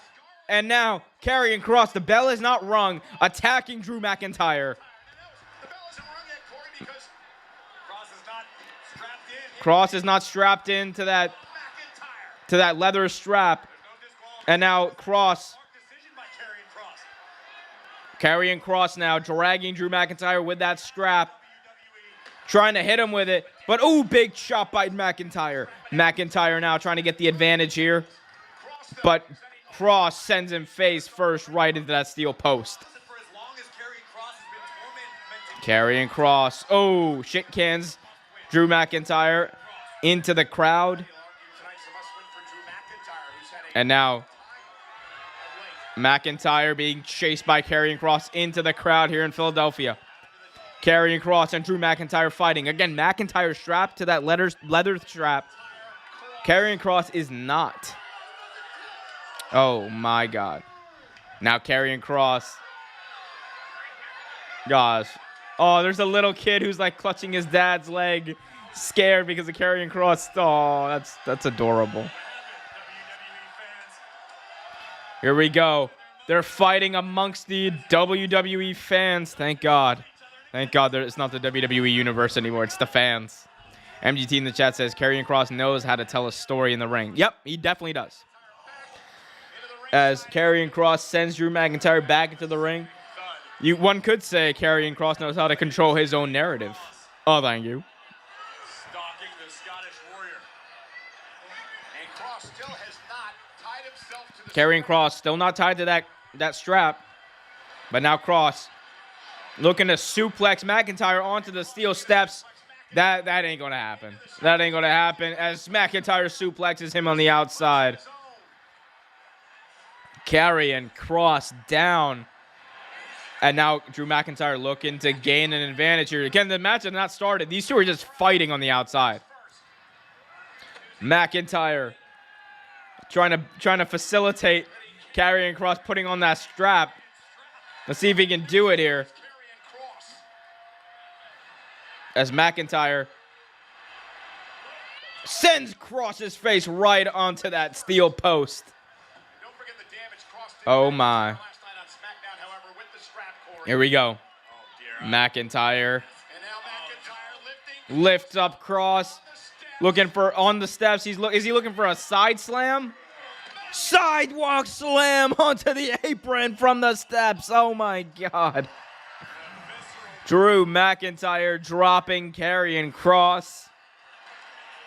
Finally wrestle away control of this situation from Karrion Kross. And now McIntyre trying to again facilitate that strap. He's trying to tie Karrion Kross. Can he get it? Karrion Kross is tied in. This match is underway. Kross McIntyre strap match at Extreme Rules. You see the strap match, Corey. You think back to some of the Leather strap being used here to punish their opponents as, ooh, a leather strap shot to the back of Karrion Kross by Drew McIntyre. Another one to the back of Karrion Kross. That was a great match, by the way. Sting versus Vader in a strap match at Super Brawl. Great match. Oh, another strap shot there. McIntyre saying, come on, Karrion. Oh, a third, a fourth, a fifth one. Drew McIntyre wailing with these shots on Karrion Kross. Now one to the side of the head. Caught him in the ear. McIntyre unloading and Scarlett Bordeaux getting in the face of the Scottish psychopath.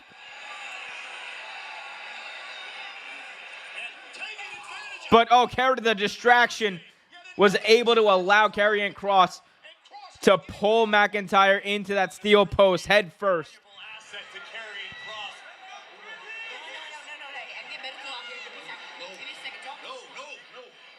As official asking if McIntyre needs medical attention after that shoulder went in there. And another shot with that shoulder first into that steel post from Karrion Kross, driving Drew McIntyre's shoulder right in there.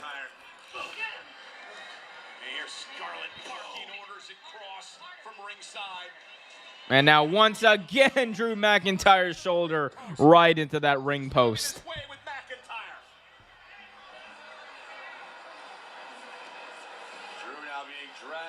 Center of the ring. And now Kross driving Drew McIntyre's head onto the canvas. Guys, again, if you have not already, hit that like button, subscribe, hit that notification bell so you get notified whenever a new video is released. We got multiple podcasts on the channel. We got streams just like this, so be sure to stay tuned. As McIntyre now getting choked out by Karrion Kross. Scarlett with that sadistic smile at ringside.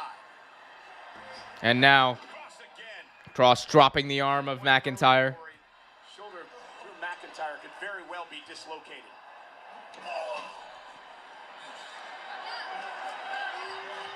You expect Karrion Kross to relent knowing that McIntyre is potentially injured. You don't know anything about. You don't. Karrion Kross ain't gonna go like that, man. He's gonna hurt Drew McIntyre. Back to his feet with another chop. Oh, and Kross though, trying to get the cross jacket perhaps locked in on McIntyre. A cross jacket. McIntyre has And McIntyre backs up Karrion Kross into the corner. Kross's forearm. McIntyre knows what it's like to go to sleep to that move. Oh my God, big strap shot to the chest of Drew McIntyre. Sadistic smile washing over the face of Scarlett on the outside.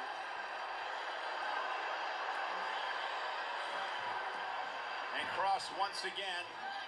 Sorry. Checking something on my phone. It be like that. Guys, if you haven't already done so, hit that like button, subscribe, hit that notification bell. Cross is him. Oh no.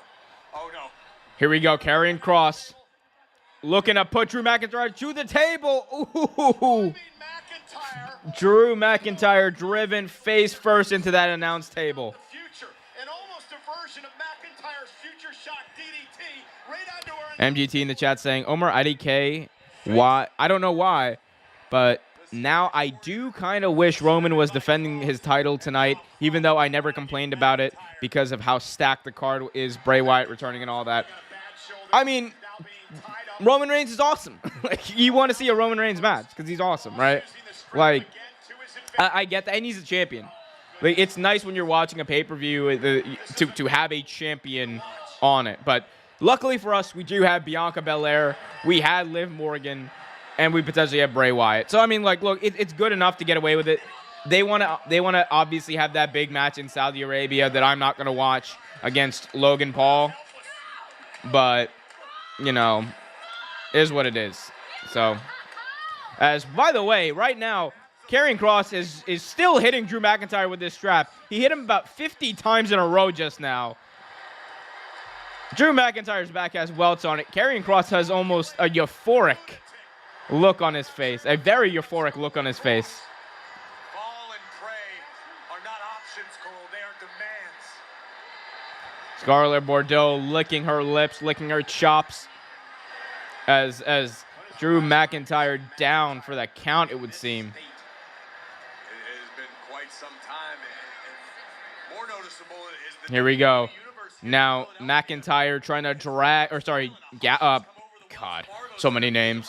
Karrion Kross trying to drag McIntyre back into the ring. He does. And now Karrion Kross looking to put McIntyre away. McIntyre eats a suplex. Duplex. 1, 2. Duplex. I'm not buying no duplex. Suplex by Karrion Kross. Gets a 2 count there. Again, the Doomsday Saito. Sorry. put McIntyre away.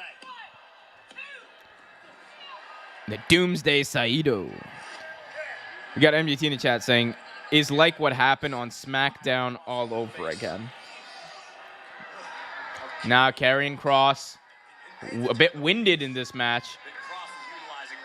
Again, whips McIntyre right on the back. Guys, if you like to see Karrion Kross smashing Drew McIntyre across the back with that strap, be sure to smash that like button, subscribe, and hit that notification bell, guys. As now, McIntyre seems to be done with it. McIntyre getting hit with that strap, and he's hulked up, he's drewed up, he's macked up as he's staring eye to eye, nose to nose with Kross, and now a punch to the face of Karrion Kross. McIntyre, McIntyre's heating up here. McIntyre, belly to belly overhead suplex delivered to Karrion Kross, and now McIntyre sidesteps. Neck breaker delivered. Nip up by McIntyre.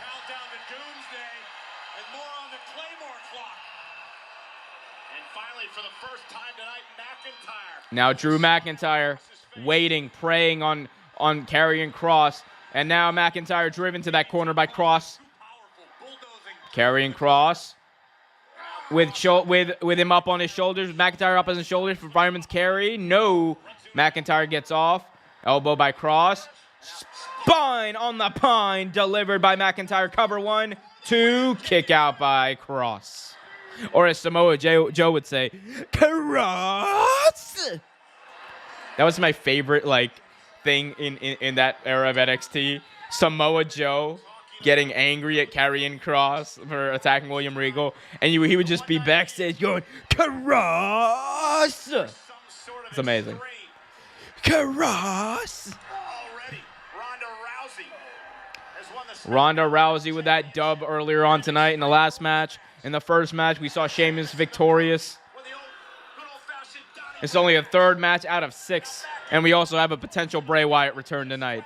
It's a crazy night here on Extreme Rules, guys. Hit that like button if you haven't already. Subscribe, hit that notification bell. Kross and McIntyre holding each other up, punching the ever-living crap out of each other. And this crowd is eating it up. Cross. Ooh, eats a shot to the head. Shot to the head with that strap. Oh my God, Drew McIntyre is literally hitting him in the head with that strap. As Cross is nice enough to hit him in that shoulder. And Drew McIntyre doesn't care. Drew McIntyre's hitting him in the head. Cross to the shoulder. And now McIntyre's strap. And they just keep smacking each other with that strap. Oh my God, blow for blow, pound for pound. Now Drew McIntyre just clubbing away with that leather strap. Now McIntyre double-armed hooked.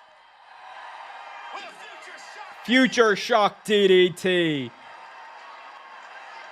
McIntyre looking to kip up again. He does after moving the strap away.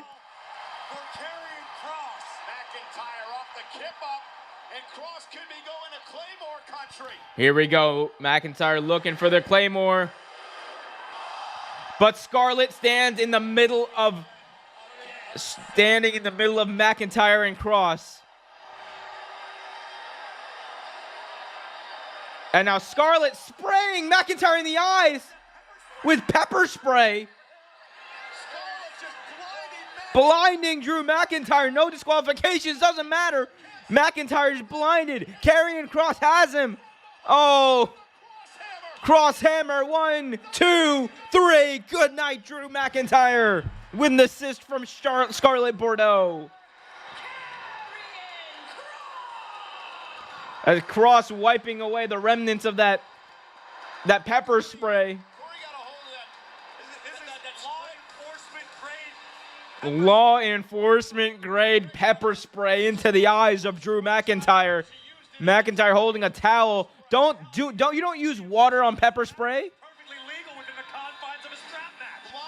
You don't use water when you've been pepper sprayed. Use milk. Someone get him. He needs some milk.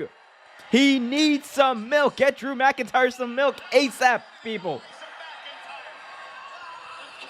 It was supposed to be a Claymore party, MGT, but it turned into a cross hammer. Drew McIntyre, you could say, got cross hammered. Hey, I'll be here all week. McIntyre, his eyes blistering as Karrion Kross stands victorious. Scarlett Bordeaux on one shoulder.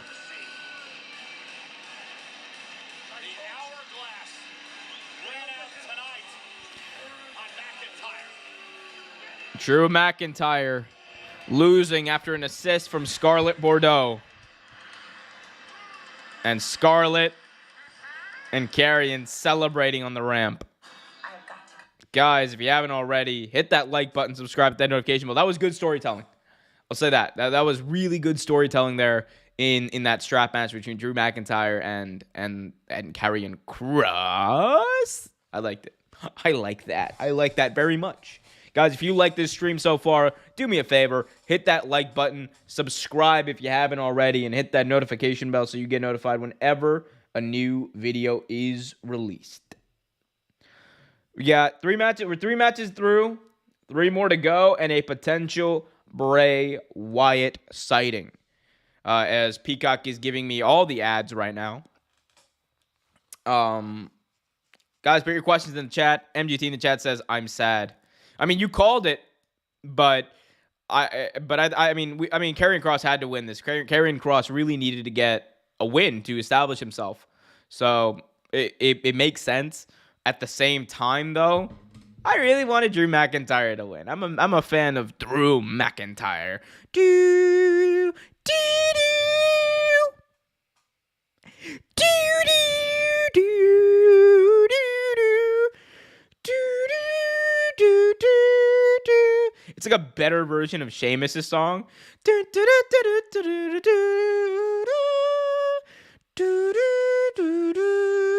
It actually is a better and I like Sheamus' song, but I really do think Drew McIntyre is a better version of Sheamus' song.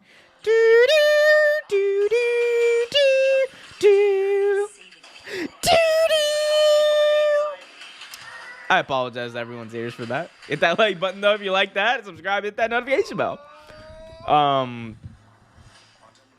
Guys, do be sure to subscribe. Trying to get these subscriber numbers up. Trying to make sure that we build this community as much as we possibly can.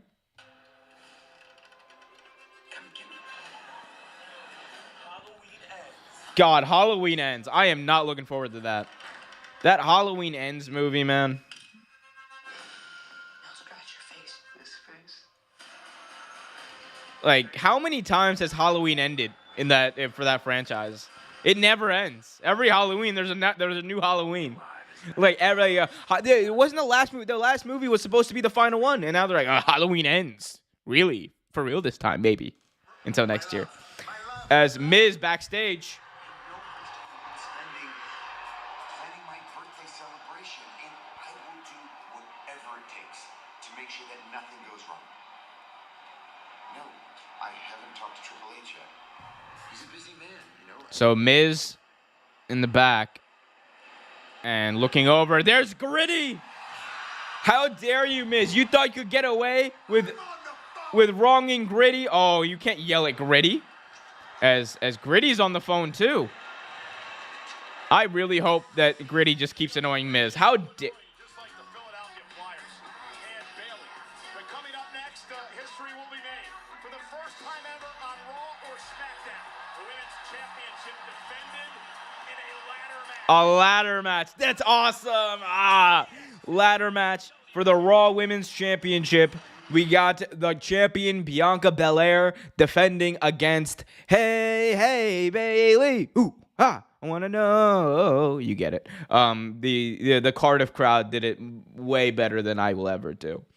But I can't wait for this. A ladder match between these two. They're going to kick all the ass. I can't wait. MGT in the chat says, I'm looking forward to it. It should actually end this time. I hope it ends. Like, I've watched like 8 Halloween movies. Like, oh, Michael Myers, he's going to die for real this time. And then they don't. He was supposed to die in those Rob Zombie remakes, too. You got Liam in the chat saying, I swear there was a QR code when Drew and Cross were in the universe. I'm not sure. I didn't notice one. There probably was one that I didn't notice. I was paying attention to a few different things. We got Liam in the chat saying, I hope you know that Dexter is most likely wearing the Gritty suit. I had a hunch. I want to be surprised. Allow me to be surprised for once, Liam. But... yeah, no, I think that makes a lot of sense for Dexter Lumis to be in that Gritty outfit. Guys, by the way, if you haven't already, be sure to hit that like button, subscribe, hit that notification bell. They're playing this promo package for Bianca Belair versus Bailey in a ladder match. I'm so hyped for this. We're only halfway through this show, and it's already been... this has been a really good show. It's been a really good show by WWE. Like, I keep saying it, right? When WWE gets down to wrestling, it's really good. It's the nonsense, slow-paced storytelling that or like slow-paced television shows that I have that are my biggest problems historically with WWE. It's gotten better under the Triple H regime. I think it still has a ways to go though in some parts. Liam in the chat says Gritty is John Morrison with a water gun. Could you imagine? And nobody controls Bianca Belair. Nobody controls the EST of WWE. It's Megan Ryan today. And at Extreme Rules, and it's gonna find out just who that is. Yo, I can't wait to see these two in a ladder match. That's so dope. What your ego has gotten you into. Damage control want to make absolutely certain that Bianca Belair is all on her own. Nothing off limits for Bailey, Dakota Kai, and Io Sky. Be off limits Saturday night in the first ever. We got MGT in the chat saying, and it's just 6 matches, which is perfect. Yes, it's absolutely perfect. Especially for a B pay-per-view, this is exactly what I want to see. 6 matches max. Like, let's go. Let's all have all of them be bangers and get out. I mean, like, I've been critical of AEW's like 12-match super shows they do. I mean, at least those are every quarter. Like, if AEW were to have a B pay-per-view, it wouldn't be like 18 matches or whatever they have, right? So, I mean, no, it was 14 when I went to All Out, and I was there in person for all of that. Oh my god, like, I was still hyped by the main event, but that was a lot. It was a lot. I will say this, AEW though, absolutely knows how to put on a great pay-per-view. But you know who else knows how to put on a great pay-per-view match? Bayley. You know, for Bayley, it's all about One of the longest reigning Raw champions of all time. involved in the first ever 30-minute Iron Woman match with Sasha Banks. She was 380 days. Bayley has done a lot in this business, man. And you could argue she's very underrated for how much she's accomplished and how great she is in and out of the ring. Tonight, Bayley, Bianca ladder match. And you know what? There is a scenario, I should say, where I see Bayley winning this. By hook or by crook, I see Bayley winning it.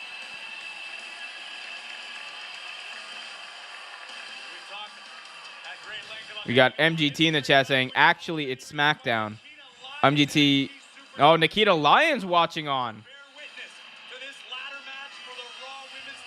Very interesting. Nikita Lyons is very popular on the internet these days. And of course, Bayley really a trailblazer from NXT. Well, ladies and gentlemen, we want to invite you to the Undertaker. Oh God, the Undertaker, one dead man show. Phenom at Big Night Live to hear untold stories from his WWE Hall of Fame career in an intimate setting on November 25th. That's the Friday night before Survivor Series. Tickets are available this Tuesday at 10 a.m. Eastern at Ticketmaster.com. Undertaker sold out in Philadelphia last night. It's an incredible show. You do not want to miss it. Bayley looks How much are they charging for that? conspicuous by their absence. Io Sky and Dakota Because that sold out. Like those usually sell out because it's a much smaller crowd. played their role. I want to beat Bianca As Bayley's in the ring, the hair whip. Here comes the EST, the greatest, the fastest, the quickest, and the best, Bianca Belair. WrestleMania a couple of years ago, Bianca Belair, Sasha Banks, the first two black women to main event that event. But Bianca Belair's never been in a ladder match, Corey. Bayley actually won the Money in the Bank ladder. Bayley did win the Money in the Bank ladder match in 2019. At least a bit of experience. Bianca Belair going into her first ladder match, wearing all blue tonight, or white and blue, I should say, tonight. Bianca Belair does.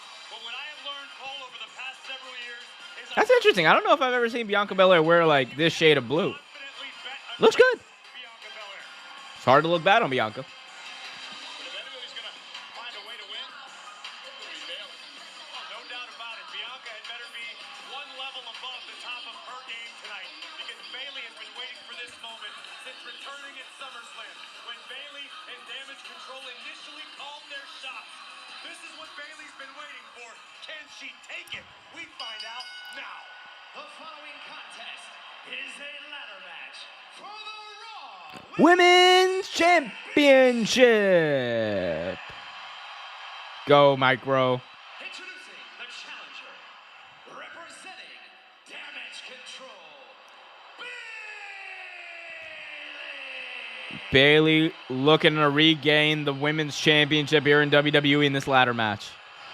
MGT in the chat says, I think Alexa Bliss might turn heel.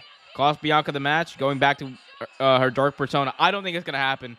her opponent from Knoxville, Tennessee. She is the Raw Women's Champion, Bianca Belair. I love Bianca Belair. She's so awesome. Oh, this is going to be a good one. Anyway, MGT, back to your chat. I don't think that's going to happen because they're building up because Survivor Series is going to be a War Games match. I think Alexa Bliss is going to be on the and there's going to be a women's War Games match. There's going to be a men's War Games match. I think that Bianca Belair's team is going to have Alexa Bliss on there. It's going to be some variation of like this like Alexa, Bianca, and all those people against Damage Control. It's going to be some sort of variation of that. MGT in the chat said, oh, sorry, I already read that.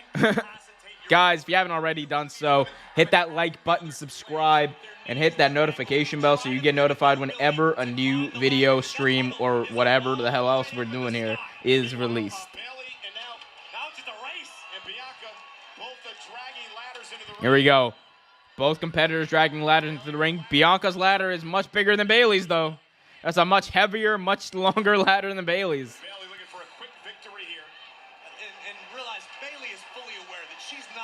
going to overpower the EST. Bayley's going to have to rely on her veteran instinct, her experience. And Bianca Belair with a much larger ladder. And Bayley realizing that. A much larger ladder. Now Bayley attacking Bianca Belair. She's trying to climb her ladder. Bad strategy if you're Belair. Let's get the biggest ladder we can get our hands on and start climbing. Now here we go. Bayley taking the little ladder.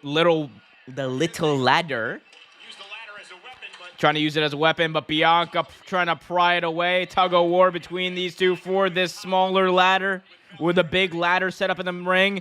And Bianca Belair pushes Bayley out using the full force of that ladder. And now Belair don't get caught up in the back. It's smart. Yeah, Belair climbing the ladder up. Bayley stopping her in her tracks. Bayley drags her back down into the ring. Bianca bringing Bayley to the outside with her. Oh! Bayley has not forgotten back at Hell in a Cell when she faced Bianca Belair. Be right back. Gotta check on something. Onto a ladder.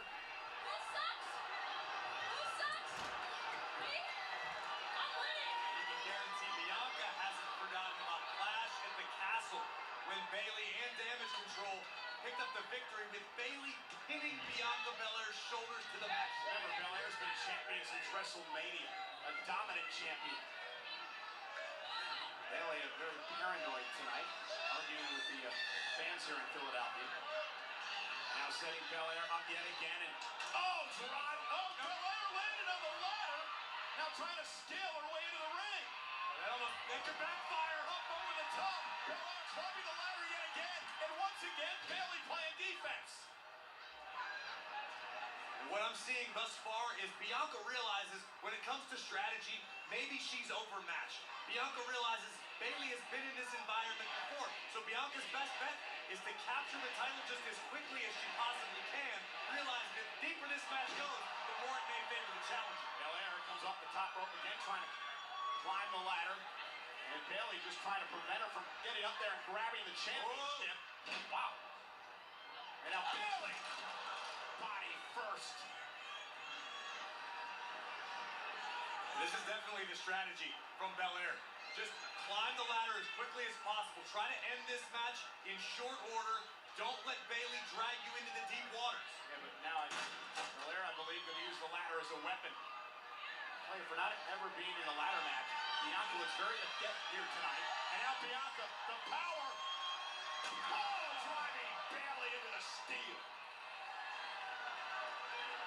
And now Belair.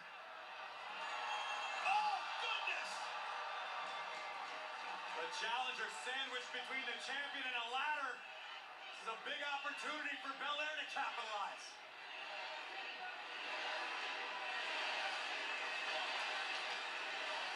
Now Belair dragging the ladder back into the ring. Is this what you expected, Corey, so far in this matchup? I didn't really know what to expect. I learned in the early moments what apparently the strategy of the champion is, which I think is very, very smart for Bianca Belair. And we haven't really seen Bayley necessarily get out of the gates yet. Yeah, but now Bianca's been trapped behind the ladder and Bayley taking advantage. If anybody has something up their sleeve, it's definitely Bayley. Agreed wholeheartedly.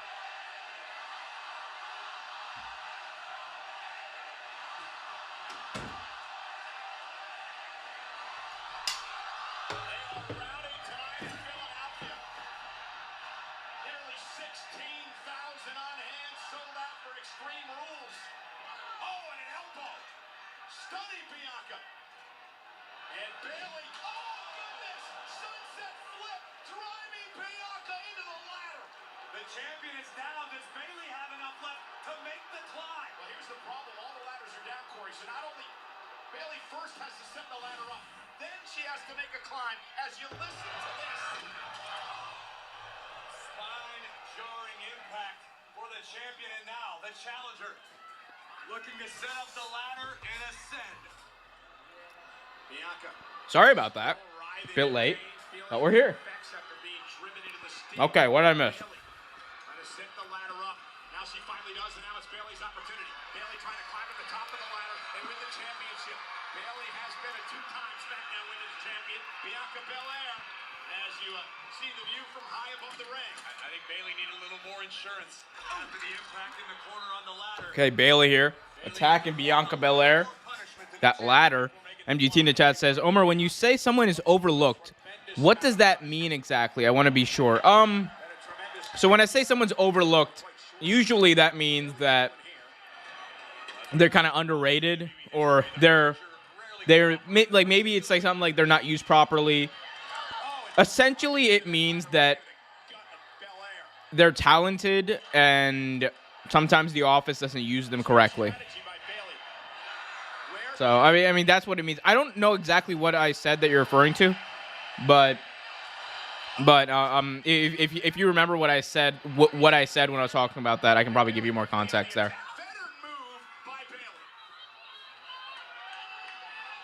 When you have an opportunity to keep someone like Belair down, you've got to take it. You got to seize the moment.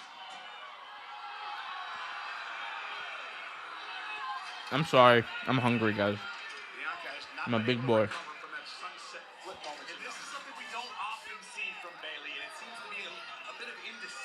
Oh, yeah, so when Bayley was coming out, I said that she's kind of overlooked, underrated when we're talking about, like, who are the best women's wrestlers of this generation, right? Because we talk about, like it's a no-brainer when we say Becky Lynch. It's a no-brainer when we say Sasha Banks. But, like, it's weird because a lot of people, Bayley's, like, up there, but she's not at that level, right? But why is that? Why do people not give her that credit when she's been one of the longest reigning champions? When she was really one of the face of NXT's women's division for a long time. She was out there. She's like never had a bad match. Oh my God! Bayley driving her elbow onto Bianca Belair, who's on a ladder. Holy belief! We oh my! Bayley driving her elbow through Bianca Belair, but also hitting her side off that ladder. Oh, that's gotta hurt. And they say wrestling's fake. Now Bayley, who is a masochist, by the way, pulls out another ladder. Oh, Belair back to her feet. He doesn't intend on climbing that ladder with the stabilizers removed. Whatever it takes. Here we go. Bayley and Bianca Belair fighting each other. Bayley is really taking control of this match at this juncture. The Raw Women's Championship hanging high above the ring. MGT says, remember the kendo stick on the pole match with Alexa? No, that might have been when I stopped watching WWE in 2019. Oh God, I hope it was when I stopped watching. Bayley trying to wedge Bianca between that ladder. No, as we cut to a random fan. Bianca Belair picks up half a ladder, the part that broke off, and drives it into the back of Bayley.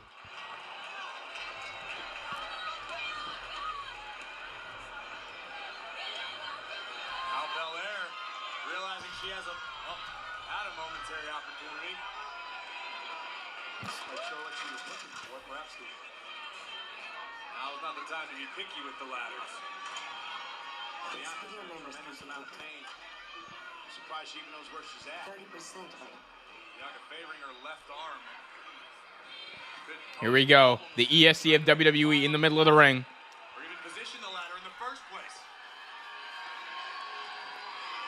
The EST has the ladder set. Belair sets up the ladder in the middle of the ring, looking to climb. But Bayley holding her knee pads, holding those boots, saying hell no to the no. And now Bayley climbing to the top. And Bianca stopping her. And Belair trying to drag Bayley back down into the ring. Oh! Brutal spine buster by the champion. And now Bianca looking to make Spine on the pine to Bayley. Bianca's climbing. Closing into the top of the ladder. Bayley with 1 foot. With 1 foot knocks over the ladder and Bianca Belair is sent to the outside. In an effort to MGT says, trust me, you're lucky you never watched that match. It was that bad? pick your poison. Wait, hold up. When was this match? One thing I noticed When was this match? if you picked it up there, but Alexa and Bayley will battle on a pole match. When was this? out of action for over a year as you take another When the hell was this match? Realizing that what the hell is Bayley? Bayley, is that a boomerang? Is that a piece of Bayley's knee brace? Is that the knee brace? That was why she was grabbing at the knee. Bayley. On Bayley. Bayley just ripped off a metal part of her knee brace, a very sharp metal part of her knee brace, exposing more metal on that brace, but she misses the knee. Bianca Belair looking for the KOD. Got it. KOD delivered to Bayley. Belair runs for the ladder. Belair setting it up. You gotta run up that ladder, Bianca. Run it. No, don't climb like that, Bianca. Run. Run up that ladder. Touch that title. Win. Belair, hands on the title. Damage control comes in for the save. Dakota Kai, Io Shirai tossed the ladder over, and Bianca Belair falls over. No backup for Bayley, for Bianca. Bianca without an ally in the world. And Dakota and Io can do whatever the hell they want to Bianca. WWE Dakota Sky, Io Shirai The genius of the looking to take out Bianca Belair. back to her feet. As, ooh, Dakota Kai misses the kick. Bianca Belair looking for a KOD on her. Wait, what? Bianca Belair with both women up on her shoulders looking for a double KOD. Can she do it? Oh my God. Oh, she hit it. Holy shit. Oh my God. Bianca Belair with a KOD on both women. Did we just see that? Oh my God, that's awesome. What a display of power by the But here comes Bayley with a piece of a broken ladder off the back of Belair. Using the ladder to her advantage, and the match continues. Look at this outrageous display of power. Yo, Bianca Belair is so freaking strong. Hoisting up The strongest person in wrestling, perhaps, pound for pound. OD.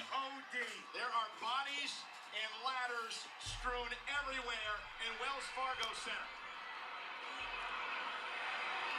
I'd say pound for pound. Pound for pound. Like, proportionally. Come on. Let me live in my world of hyperbole, MGT. The sails of Bianca Belair. With damage Definitely one of the strongest. from grabbing the championship. As Bianca Belair driven headfirst into that ladder. Again, we said And, oh! Face plant, skull crushing finale, whatever you want to call it. she'd have something. She looks to be out. Obviously, she did. As Bayley setting up that ladder in the middle of the ring. A SmackDown Bayley now.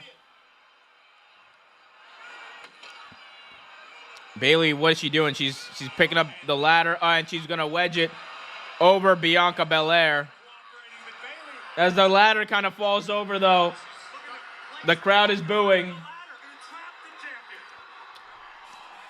champion. Bayley looking to trap Bianca. doing everything she can, and finally, Belair trapped underneath the ladder. Bianca Belair trapped underneath the ladder with Bayley climbing up. To win the SmackDown Women's Championship. Belair is trapped. With Nowhere for Belair to go. Ladder wedged. Women's title hanging. Belair, though, is strong as all hell as she lifts up that ladder. Gonna turn it over. She does. into the ropes. Bayley falls over onto the ropes. Watch the impact. Watch the whiplash effect the ropes have on Bayley. The way her head snapped back. Was a bit of a whiplash Time effect. for the champion to recover. Who is going to win As Bayley the match for the Raw maybe bleeding from the mouth a little bit. I can't tell whether that's potentially her lipstick or that's blood.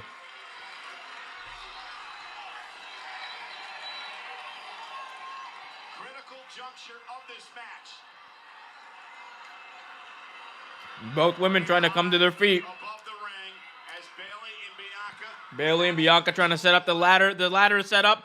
Both women on either side. Both women climbing up to the top. They meet each other there. And now Bayley clubbing blows to Bianca. Bianca clubbing blows to Bayley. They're fighting up on the top for the Raw Women's title. Bayley has the brain. Bayley has the hair of Bianca Belair. Driving Bianca Belair face first into the ladder. Bayley is up alone on top. Bianca Braid in hand, though. Whipping Bayley in the back. Oh, and Bianca using her hair to her braid, I should say, to her advantage.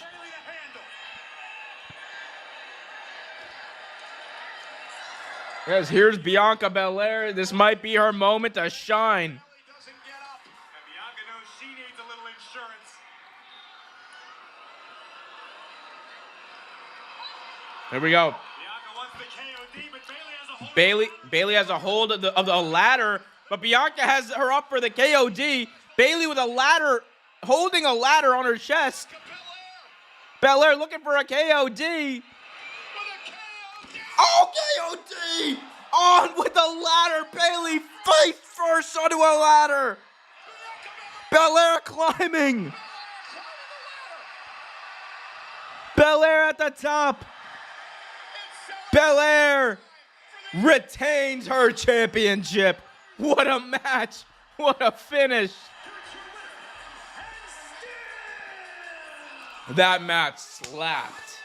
That was awesome, man. That was awesome.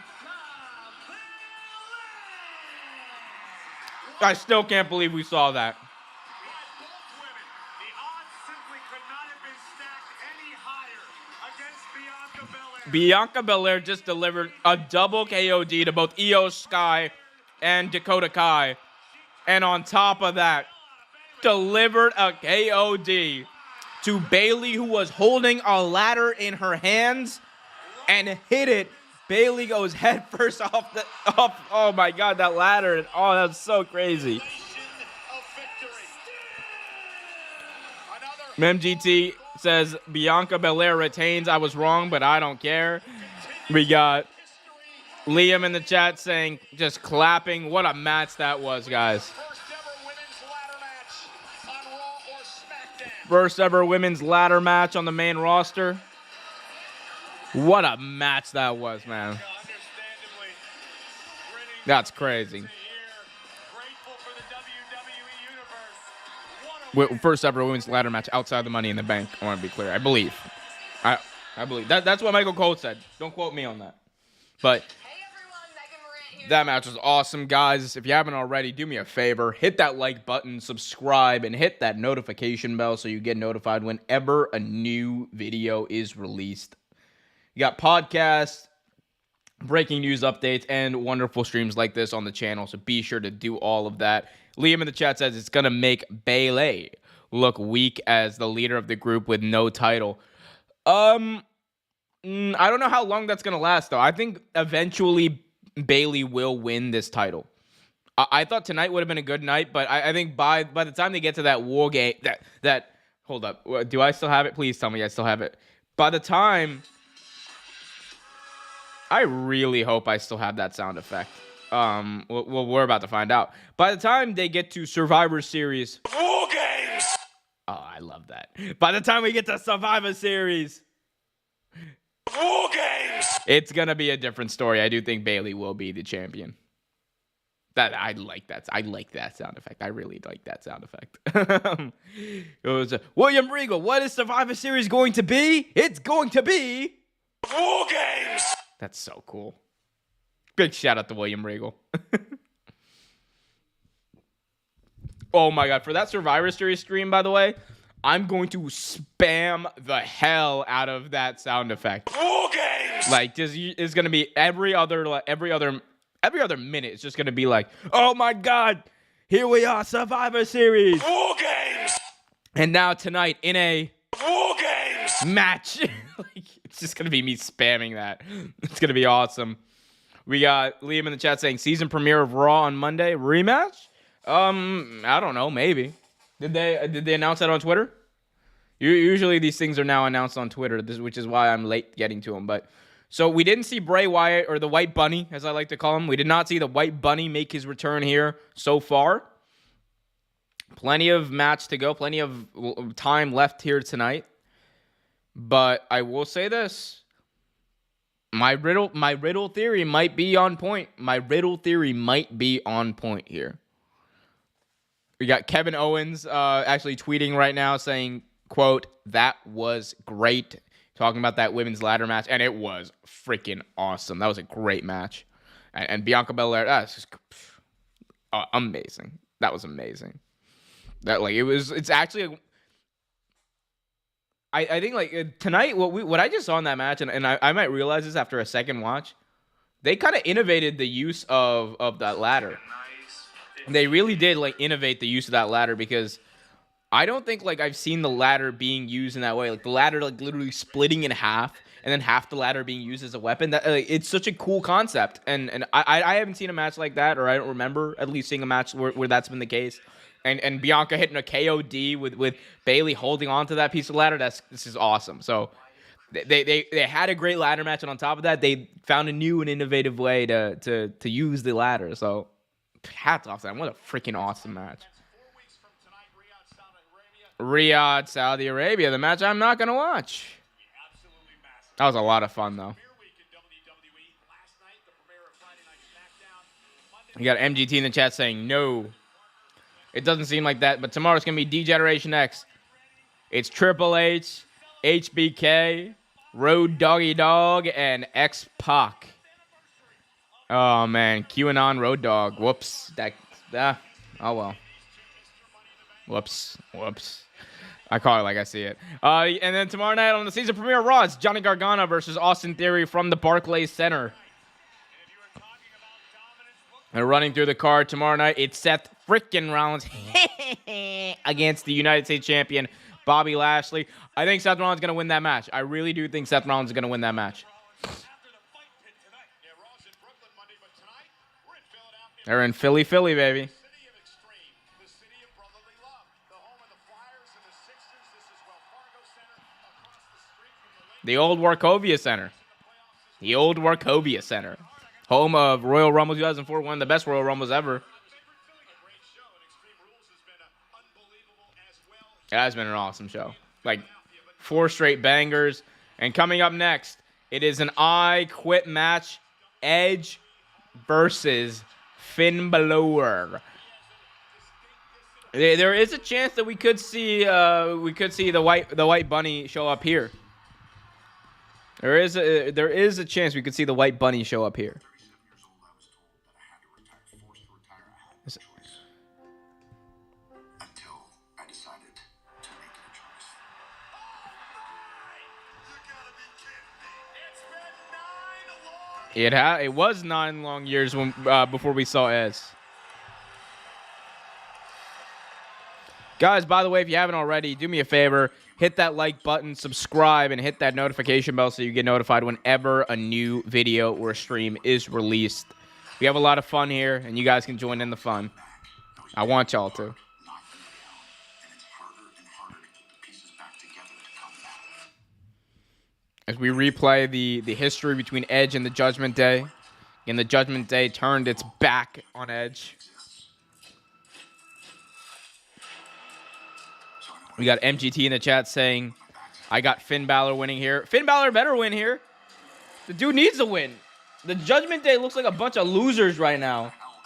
The best thing they have going for them is Rhea Ripley being Dom's Poppy. Finn Balor just looks like a loser. I'm sorry. He needs to get a win over Edge here.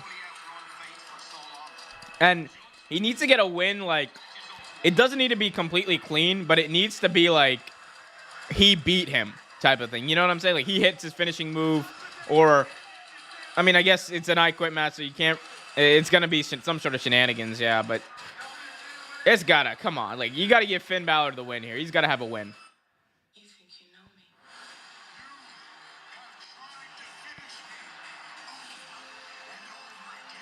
me? This feud has been going on over and over again. Every weekend, week out, over and over again. It's the Mysterios and the Judgment Day. And Edge's family, so he's an honorary Mysterio, I guess. Finn better win, though. MGT says, Omar, I've been arguing with some guy on YouTube who refuses to believe that the White Rabbit is Bray Wyatt and thinks it's all speculation. Here's what I will say about that, right? Because we don't. Here's the thing, right? If I were to gun to my head, right? It's one of those things. Yeah, it's Bray Wyatt, right? but I can never be 100% certain about something that hasn't happened, right? You can never be 100% certain about something that hasn't happened.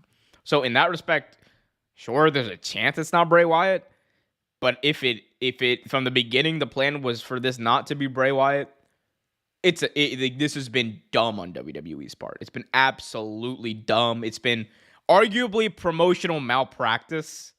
It would be to a slightly lesser degree, but very similar. Actually, I would say it would be actually worse than if AEW, with all those teases to the First Dance, did not deliver on CM Punk at the First Dance in Chicago. At this point, everyone knows it's Bray Wyatt. It's just a matter of, is he coming tonight, or is it going to be one of those things where like maybe we see a big hint that it is Bray Wyatt and he returns tomorrow, or is it going to be a thing where maybe we see Bo Dallas return and be the guy? But either way, the end game with the White Bunny is that it is going to be it's going to be Bray Wyatt. That's the end game here. As Edge coming out, let's see if they sing the song. They're not singing this song, man. Cardiff is a better crowd.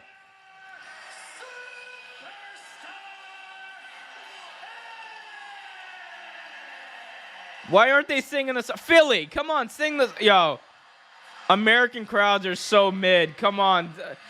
Oh, God, Cardiff. I miss Cardiff. What a great crowd. England has the best crowd. The UK has the best crowds. It ain't even close.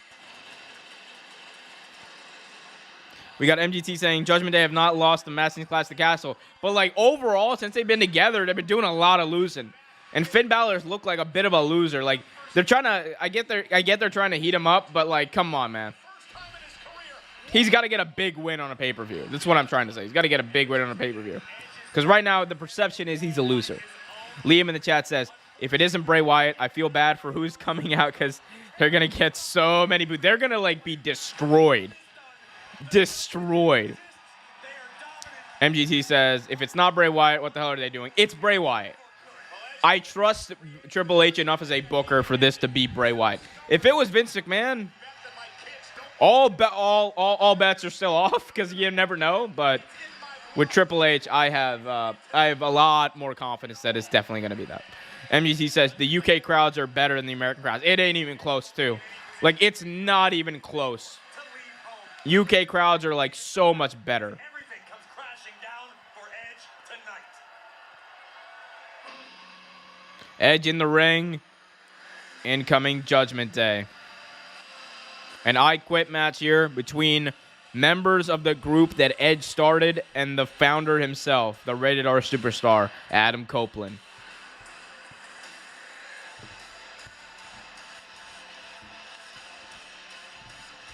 As here comes Finn Balor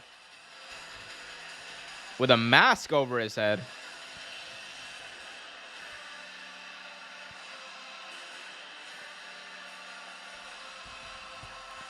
This is a cool entrance. A mask with spikes all over it. Finn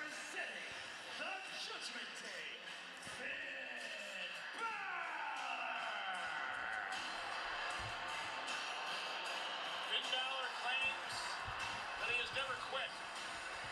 Unlike Edge, who quit 11 years ago. Ooh, Finn Balor calling out Edge for quitting WWE 11 years ago. Interesting. Finn Balor wearing a Karrion Kross 2021 inspired mask. God. Guys, if you haven't already, hit that like button, subscribe, hit that notification bell so you get notified whenever new videos released. Finn Balor with that Karrion Kross mask proudly worn on his face. MGT in the chat says, I've been enjoying Judgment Day. Triple H was really saved this group, making people care about them. Well, let's see how they do here. It's Balor versus Edge. A bit of a dream match here. Tag titles, Intercontinental titles, and he's an 11-time world champion. On top of that, he's a Hall of Famer. The I Quit match dates all the way back to 1960. So, with that, guys, it's going to be... We got one more match left after this. It's going to be Riddle versus Seth Rollins ending the show with Daniel Cormier as the special guest referee. 1995, Bret Hart and Bob Backlund. Who will ever forget 1999 at the Royal Rumble? The Rock and Mankind, or 2005, John Cena and JBL. And here tonight, Edge and Finn Balor look to rewrite history. Edge and Finn Balor, an I Quit match. Edge with a lot of back hair, a lot of chest hair. He definitely forgot to shave. I love how that's the first thing I noticed. Here we go, Edge with a takedown into the corner. Finn Balor now clubbing blows by Edge. Headbutts here by Edge to Finn Balor.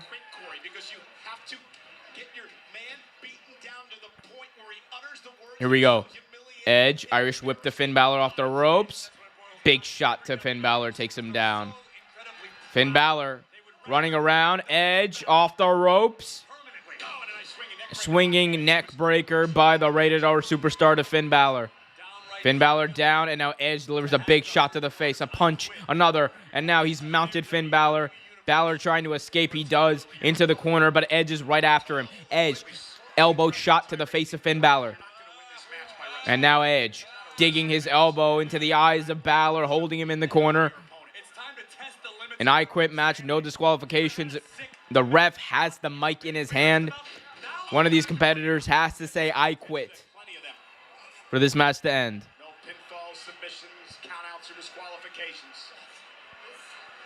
Edge with the upper hand here early on in this match. This is perfectly legal. Here we go, Finn Balor. Mic up to his face. Is he going to quit? Saying no. Finn Balor refusing to quit. I love that. It's the easiest job a ref can have tonight. Just holding a mic up.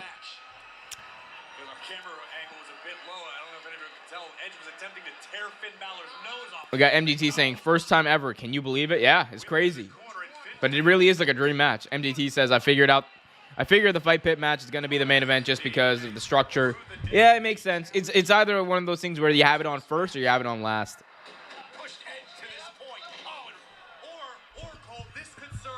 But like having it on last, I think gives it like more. It kind of builds it up more, you know, because that structure is like looming in the background of the entire night. I like that. It's what's so special about. It's why Hell in a Cell matches, when they would main event, like that would always be the main event back in the day, at least. Like those Hell in a Cell matches would always be the main event because that's like the end feud. That's like bigger than everything. You want it to loom in the background.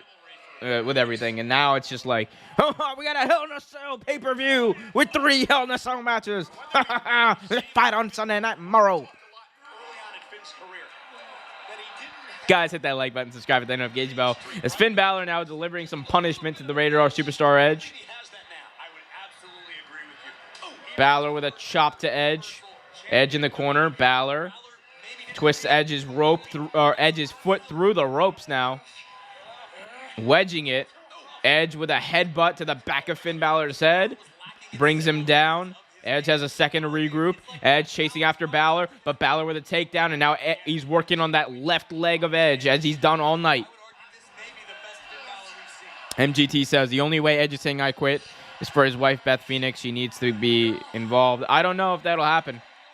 I mean, actually, no, it could happen with Rhea Ripley, maybe, but we'll see. It's very well possible. Here we go. Balor again working on that leg, going for the figure 4. But Edge blocking that figure 4, but not for long as Finn Balor applies it. Applying pressure to that left leg that he's been working on this entire match. Mic up to Edge's mouth. Saying, get that out of my face. Edge now gets up. Edge trying to turn around. Edge trying to turn around and turn around the pressure of the figure 4. Can he do it? Can he twist the pressure around? He's on his side.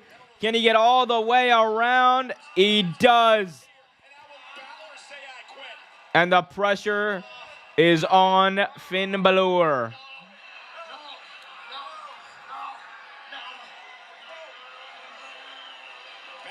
And now Balor trying to regroup. He does, and he's got Edge back into the figure 4.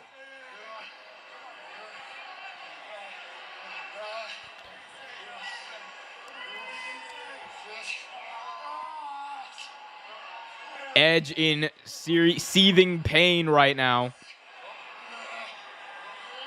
And now, a big shot by Edge to the face of Balor. Edge, big shots to Finn Balor. Balor rolls out of the ring. I quit match here. Edge versus Finn Balor. Only way to win is to make your opponent say, I quit. We mentioned the Judgment Day targeted weeks back. Finn very wisely targeted tonight. Now Finn Balor with Edge on the apron. Uses the apron to his advantage. Is right. Edge now wedged in between the actual ring apron and the side of the ring. And Balor just dropping his foot multiple times on the back of the neck of Edge. That surgically repaired, injured neck of Edge. Edge, who's basically underneath the ring at this point, wedged between that apron and the ring, getting an absolute beating at the hands of Finn Balor, the leader of the Judgment Day. It's all legal, Cole. Now, Edge, goes face first off the announce table. Balor driving Edge's face multiple times. Edge does not quit. And now Balor delivering more punishment to Edge. Edge refuses to quit again. Balor continuing to drive the head of Edge. And the ref asks, saying, come on, man, what do you want him to do? What do you want him to do? Dude's got to say, I quit. You got to do whatever you can. Now Finn Balor turning his attention to Corey Graves. Saying, this is Edge, this is the Radar Superstar. Unconsciousness, because then Edge would be unable to say, I quit. Maybe you should watch what you're saying when Balor's roaming around. I was just calling the match. I don't know what. You see a look in Balor's eyes. There's something different. Now Finn Balor clubbing shots, punches to the face of Edge, but Edge drives him right into that steel post. So Edge, who was getting manhandled basically by Finn Balor for the past few minutes, gets a reprieve. As now he's on the chase. Punch to the face of Balor. Guys, by the way, if you're just joining us, be sure to hit that like button, subscribe, hit that notification bell. Balor, sling blade to Edge on the outside. Sling blade to Edge. Edge refusing to quit once again.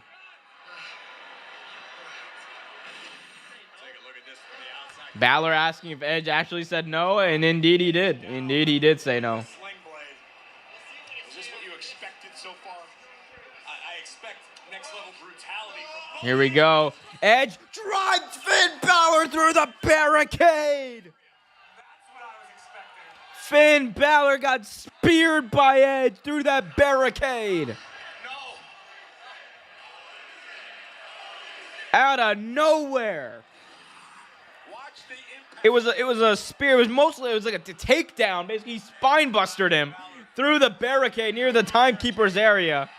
One of my least favorite spots in wrestling because it's so overused in WWE. Into the front row here at Wells Fargo Center. Edge bringing the fight to Balor, who's now trying to beg off, trying to run away. Edge bringing the fight to Balor. Indeed, they go amongst the crowd here at the Wells Fargo Center in Philadelphia. Edge chasing Balor. Balor begging for mercy from Edge. Broad Street bullies would love this. As now Edge on top of Balor, just punching the ever-living crap out of him.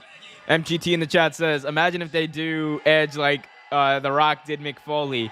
I will not say I quit, I quit, I quit. Yeah, that would actually be, it would be interesting. It would be interesting. Nice callback. Now Edge looking to suplex Finn Balor. Onto that floor over there. At the Wells Fargo Arena. That's got to hurt.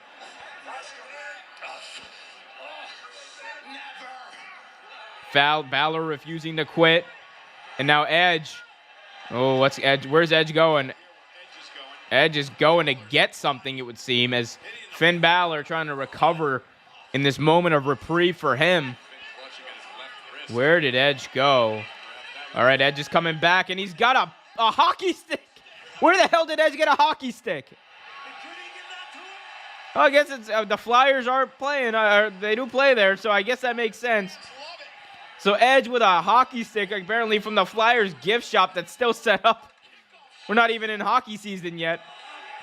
And now Edge on the kickoff show studio desk with a, oh my God, the Glasgow smile applied with that hockey stick to Finn Balor.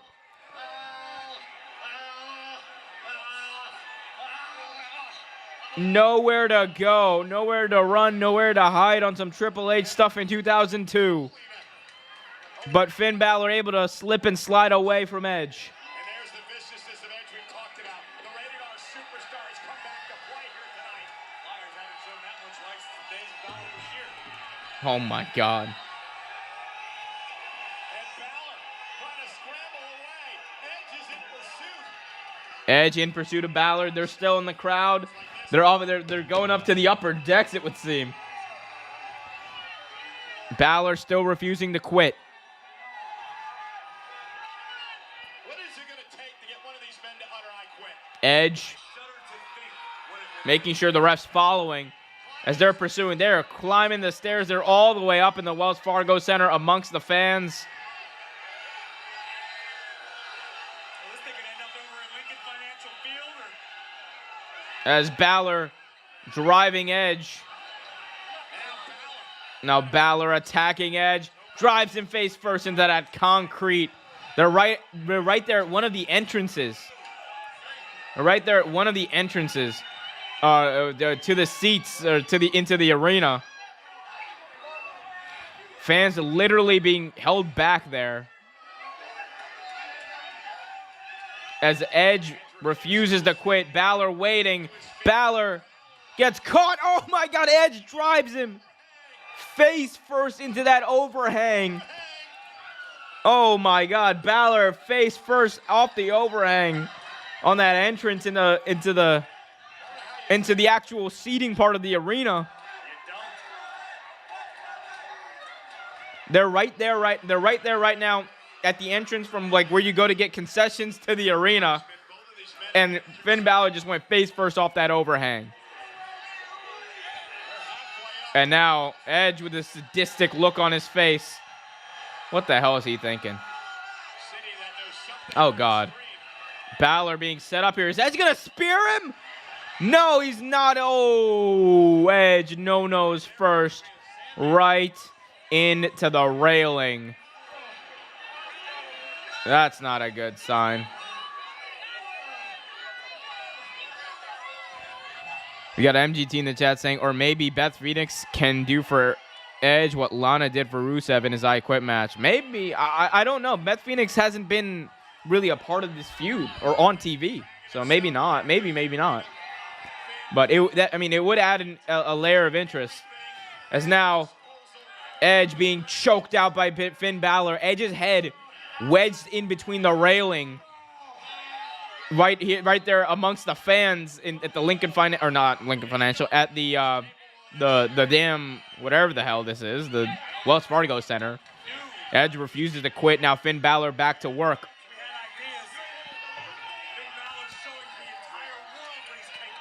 Is there even any caffeine in this energy drink?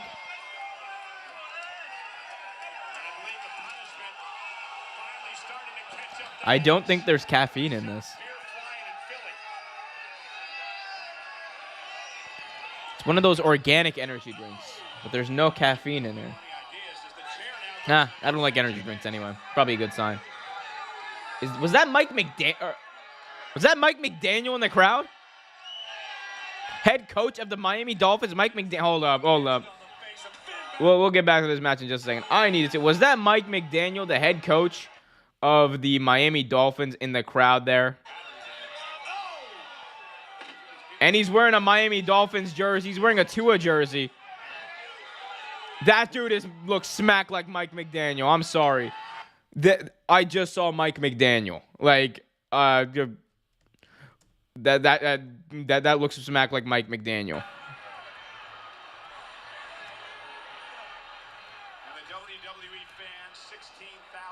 I swear to God. He was wearing a Dolphins jersey. He looks smack like the head coach of the Miami Dolphins.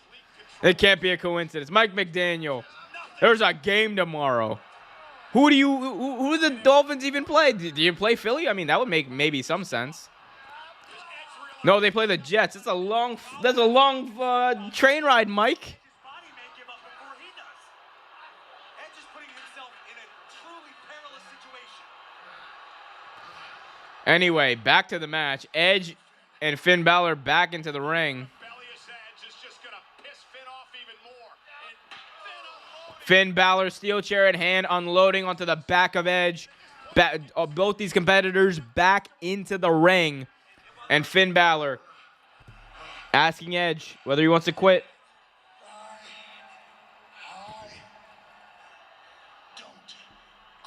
I don't quit, says Edge. He never quits, says Edge. He never quits. Here we go. Finn Balor now wedging the steel chair into the corner.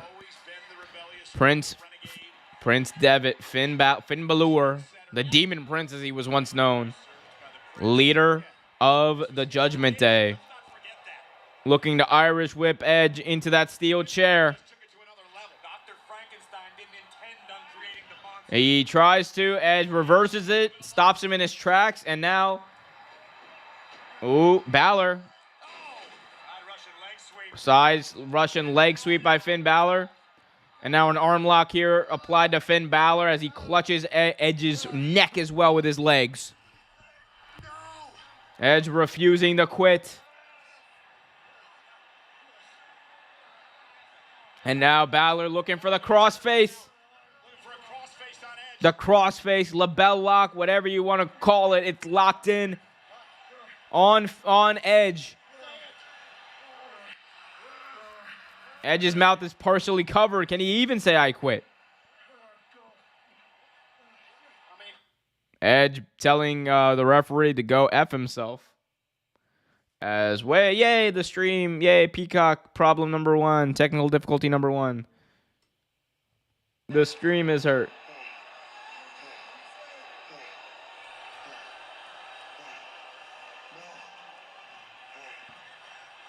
Edge admitted he's a proud man. He's a stubborn man. And that stubbornness is about to bring his own demise about. Here we go. Edge driving Balor face first into that steel chair that was wedged in the corner. A bit of life. Does he, though?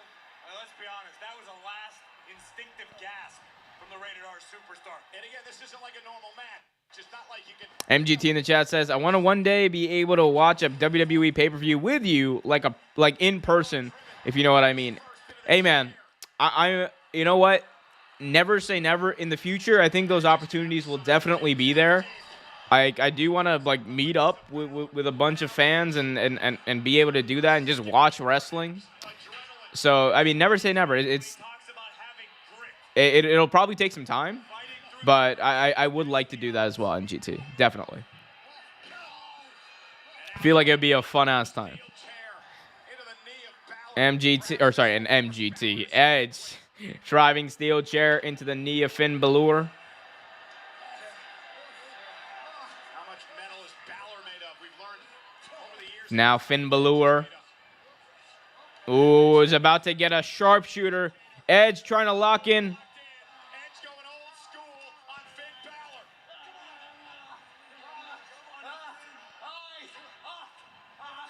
Balor. Edge with a submission locked in here on Finn Balor. As here comes Punisher Martinez, Damian Priest. And Edge taking out Damian Priest. As Damian Priest gets clothesline. And Edge has Finn Balor on the ropes. Dominic Mysterio also there to help him. Edge spears Finn Balor through both Dom and Punisher Martinez. I mean, Damian Priest, damn it. Make that mistake every single time. Punisher Martinez is just such a badass name. I'm sorry.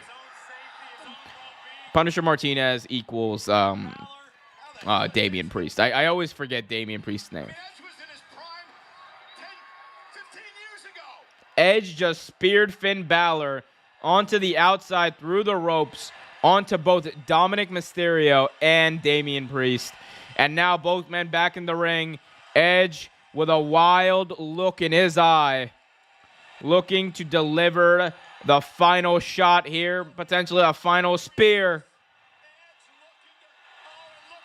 As here's Rhea Ripley. Rhea Ripley with handcuffs.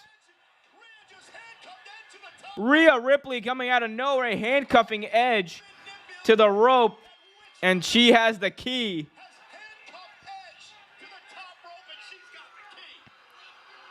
Edge handcuffed to the rope now. He can only move on one side of the ring. His mobility is severely limited as Damian Priest, Dominic Mysterio, and Finn Balor behind him. Edge is completely helpless here. Nowhere to run, nowhere to hide. Like Triple H in 2002, Edge fighting him off with one hand, mind you. But the numbers game catches up, and the Judgment Day delivering a beatdown on the Rated R Superstar Edge.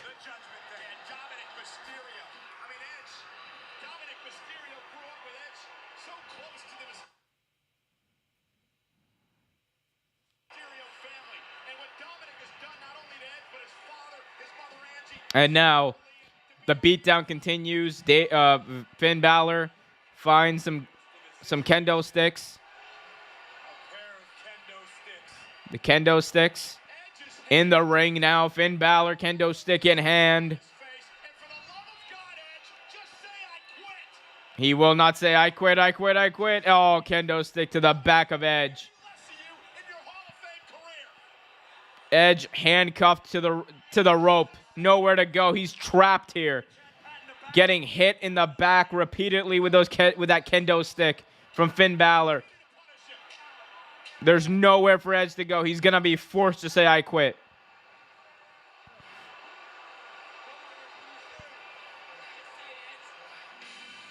But here comes Rey. We get the music playing for Rey Mysterio. Rey Mysterio coming in to help his former tag team partner, steel chair in hand.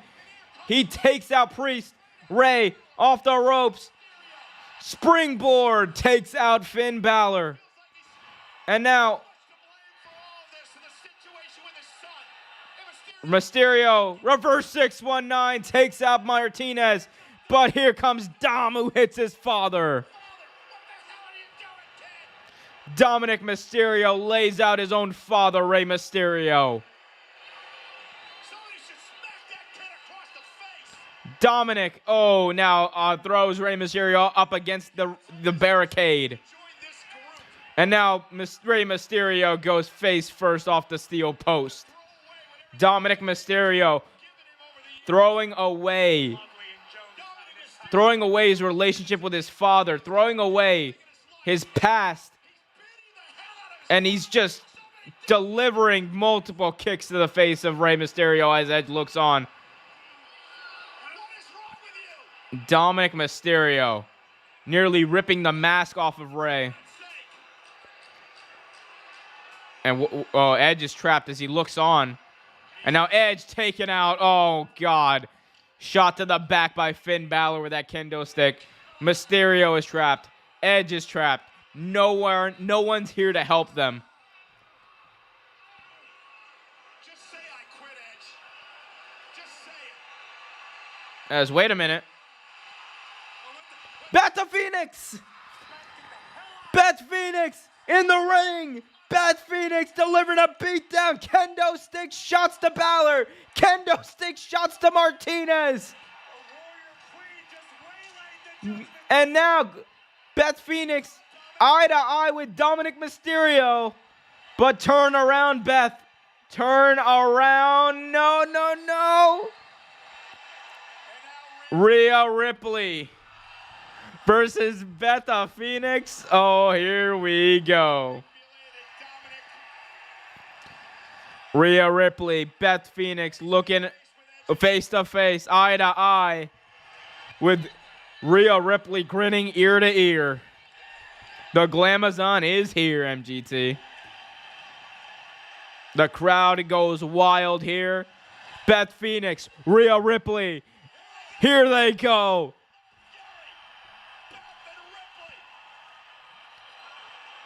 Rhea Ripley. Tries to create space there. Beth Phoenix, spear off the ropes to Rhea Ripley. Beth Phoenix takes Rhea Ripley out of the equation, at least for now, as Beth Phoenix turns her attention to her husband. She's got the key. Beth Phoenix has the key, and she's looking to free the Rated R Superstar Edge here. Can Beth the Phoenix get this key to work? Edge is a free man from the clutches of those handcuffs. Spear to Martinez as Edge face to face with Dominic Mysterio. Oh, Edge remembers exactly what Dom has done to him over the past number of weeks. Dominic Mysterio getting the UF'd up chance here in Philly. She puts his hand out to shake Edge's hand, offer maybe a peace offering here.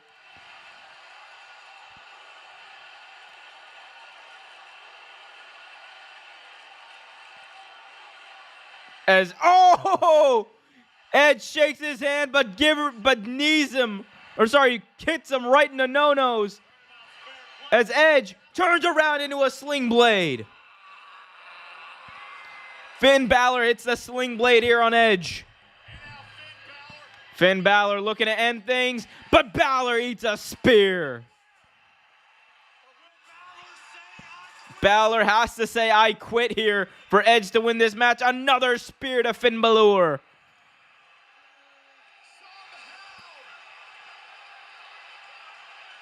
Here we go, Edge looking for another spear. Hits it on Finn Balor.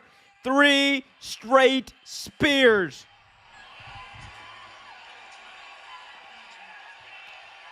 Edge telling Beth Phoenix to go get a chair. And Beth Phoenix obliging. Edge again has that wild look in his eye. Steel chair in hand as he breaks off that. Oh, he breaks off a bar off of that steel chair. Edge looking for that Glasgow smile on Finn Balor. Glasgow smile locked in, but Rhea Ripley takes out Beth Phoenix. Edge.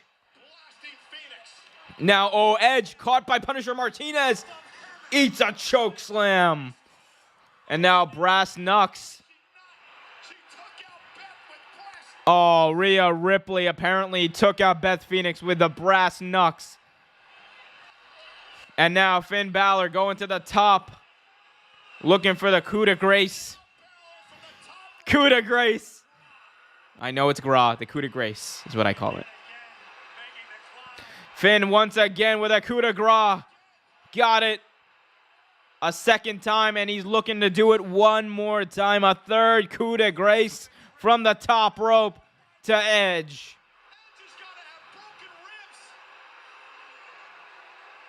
As now, Finn Balor holding up Edge's head.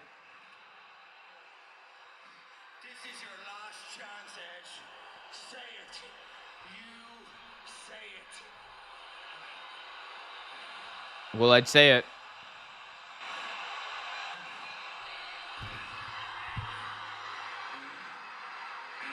Edge looking on to Beth Phoenix. Edge telling Finn Balor to go to hell. As Rhea Ripley now looking. Rhea Ripley turns her attention to an unconscious Beth Phoenix. Oh, God. Edge looking on. Edge being held back by the Judgment Day. Being forced to look on. This might be the thing that makes Edge say, I quit.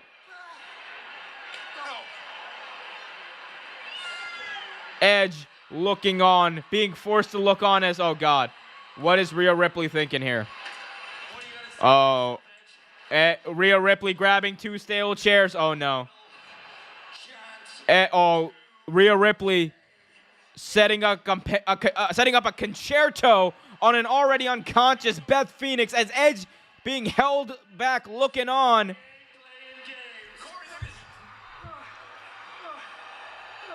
What is Edge going to say? Rhea Ripley about to deliver a concerto to Beth Phoenix. And Edge quits. Edge had no choice. Rhea was going to deliver a concerto to Beth Phoenix. Edge uttering those words, I quit. Finn Balor wins the match.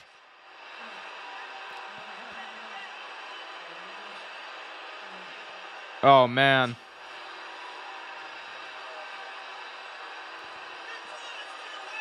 But Rhea Ripley concertos Beth Phoenix anyway. Somebody get some help out here. Get some help. Where are the damn doctors? Someone in the back call. Get some. Chad, get some help. People out there. Chad, get some help. Beth Phoenix just ate a concerto after she was already unconscious. Edge in disbelief, sick, looking on is his wife. Oh God, it's not good. Edge asking for help. Rey Mysterio in the ring. Edge begging a doctor to come and look at Beth Phoenix as Rhea Ripley delivered a concerto to an already unconscious Beth Phoenix, with Edge being forced to look on. And Edge has that wild look in his face once again. Finn Balor don't quit, says Finn Balor. MGT in the chat. MGT in the chat says, I knew it was the only way for Edge will say I quit for his wife to be involved. Yep. Yeah, I like it. I like that. I like that finish. I really do like that finish. That was good. That's some good storytelling, some good wrestling. Oh, man.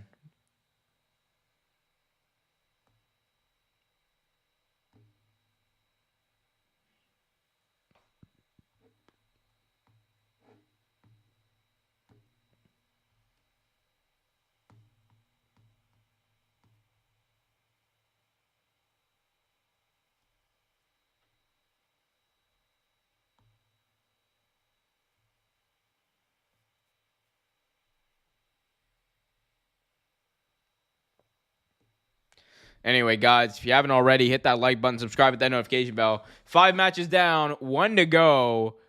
And I have a feeling we're going to have a wonderful surprise at the end of this match. It's the Fight Pit, the return of the Fight Pit. I believe the first time ever on the main roster. Although I think they did have like a similar... I think they did have the Fight Pit with the Ken Shamrock match, right? Ken Shamrock in the back in the day had a Fight Pit match, right? Or am I remembering this wrong? Maybe I'm remembering this wrong, but hey, I know Daniel Cormier is the bigger name, but Ken Shamrock would have been a good name to be the special guest referee as well. But love to see DC. We love DC. We love Daniel Cormier. Cormier.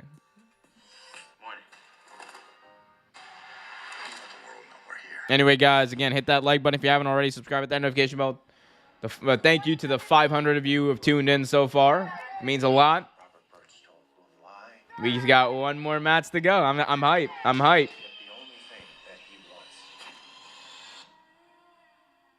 Guys, be right back. I did the wrong thing. We'll be right back. And Extreme Rules are putting their bodies on the line in an ultimate showdown. Do you think you can handle more? My new movie, Halloween Ends, will feature the final confrontation between Michael Myers and Laurie Strode. Who will survive? Catch Halloween Ends in theaters and streaming only on Peacock on October 14th. Halloween Ends. Will Halloween ever end? I have no idea. I feel like Mike Myers is going to keep coming out with a new movie every 2 years. As is tradition. Here we go. Ooh, The Miz looking to walk into Triple H's locker room, but Gritty waving hi to Miz right behind him. And now Gritty offering Miz maybe a peace offering, a shirt once again. But oh no, Miz beating up Gritty. Miz kicking the ever-living crap out of Gritty.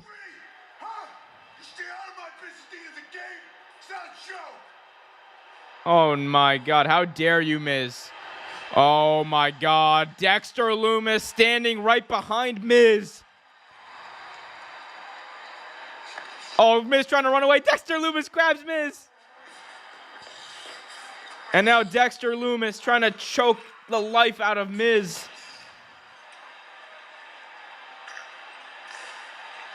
And I think Dexter Lumis might have just choked out Miz. And he just leaves him lying prone right next to Gritty. Gritty and Miz both laid out on the floor here. As, oh, Dexter Lumis helps up Gritty. Dexter Lumis helping up Gritty. Both men going their separate ways, maybe. But, oh, Gritty gets a kick in on the Miz. Gritty and Dexter Lumis walking off into the sunset as this Miz, a prone Miz laid out in the backstage area. That was good. We got MGT in the chat saying, Omar, I actually meant like watching a WWE pay-per-view on your channel when you can see me, like how you do Trevor, like how you and Trevor communicate. Yeah, I'd be open to that. I think like I have ideas for how I want to do that and things we might want to do like with fans. Stay tuned. That will be somewhat of an option in the future, definitely.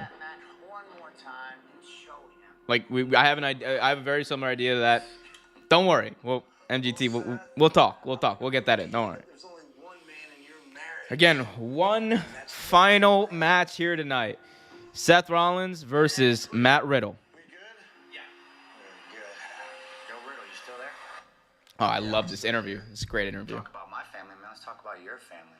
Oh, wait, you ain't got one because your wife divorced you and took your kids and they don't want to see your bitch ass anymore. Oh. Yeah, you heard me. It's true, though. Bitch.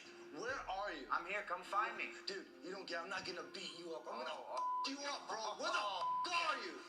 Where boundaries cross from the ruthless to the vindictive. Dude. This has been honestly, like, there's a case to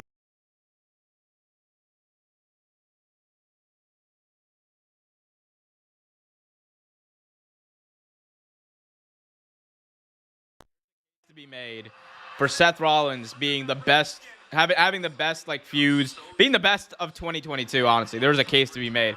This dude, his Roman Reigns feud was amazing. His feud with himself leading into WrestleMania was amazing. His feud with Cody Rhodes after WrestleMania was amazing. This feud with Riddle has been amazing. Seth Rollins is great. MGT in the chat says, I think Dexter Lumis has been sent by Bray Wyatt to torment The Miz. I don't think it's that. I think Dexter Lumis is just being weird by himself. He did the thing with Indy Hartwell where they reunited.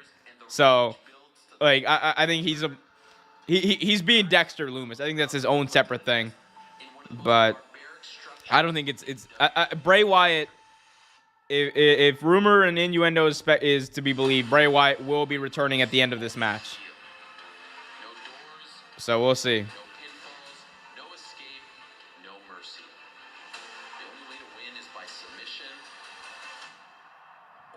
Submission or TKO, only way to win here. Matt Riddle has been in a fight pit match. Matt Riddle has wrestled in the octagon.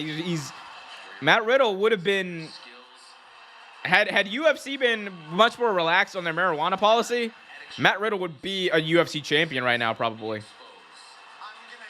Definitely by now. MGT says, we need answers for why he's tormenting Miz. Because he's Dexter Lumis and he's a weirdo and he likes to torment people. I think it's definitely down to that. I think it's just down to that. It's just that simple.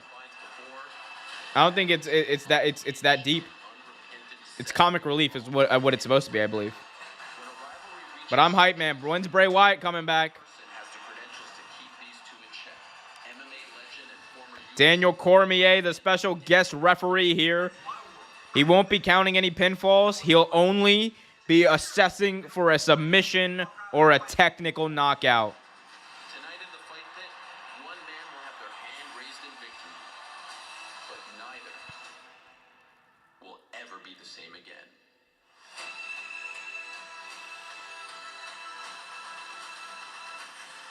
Oh, I'm hyped, man. Return of the fight pit. Let's go, baby. It's been a great night of pay-per-view action, by the way. Every match delivered. Absolutely, MGT.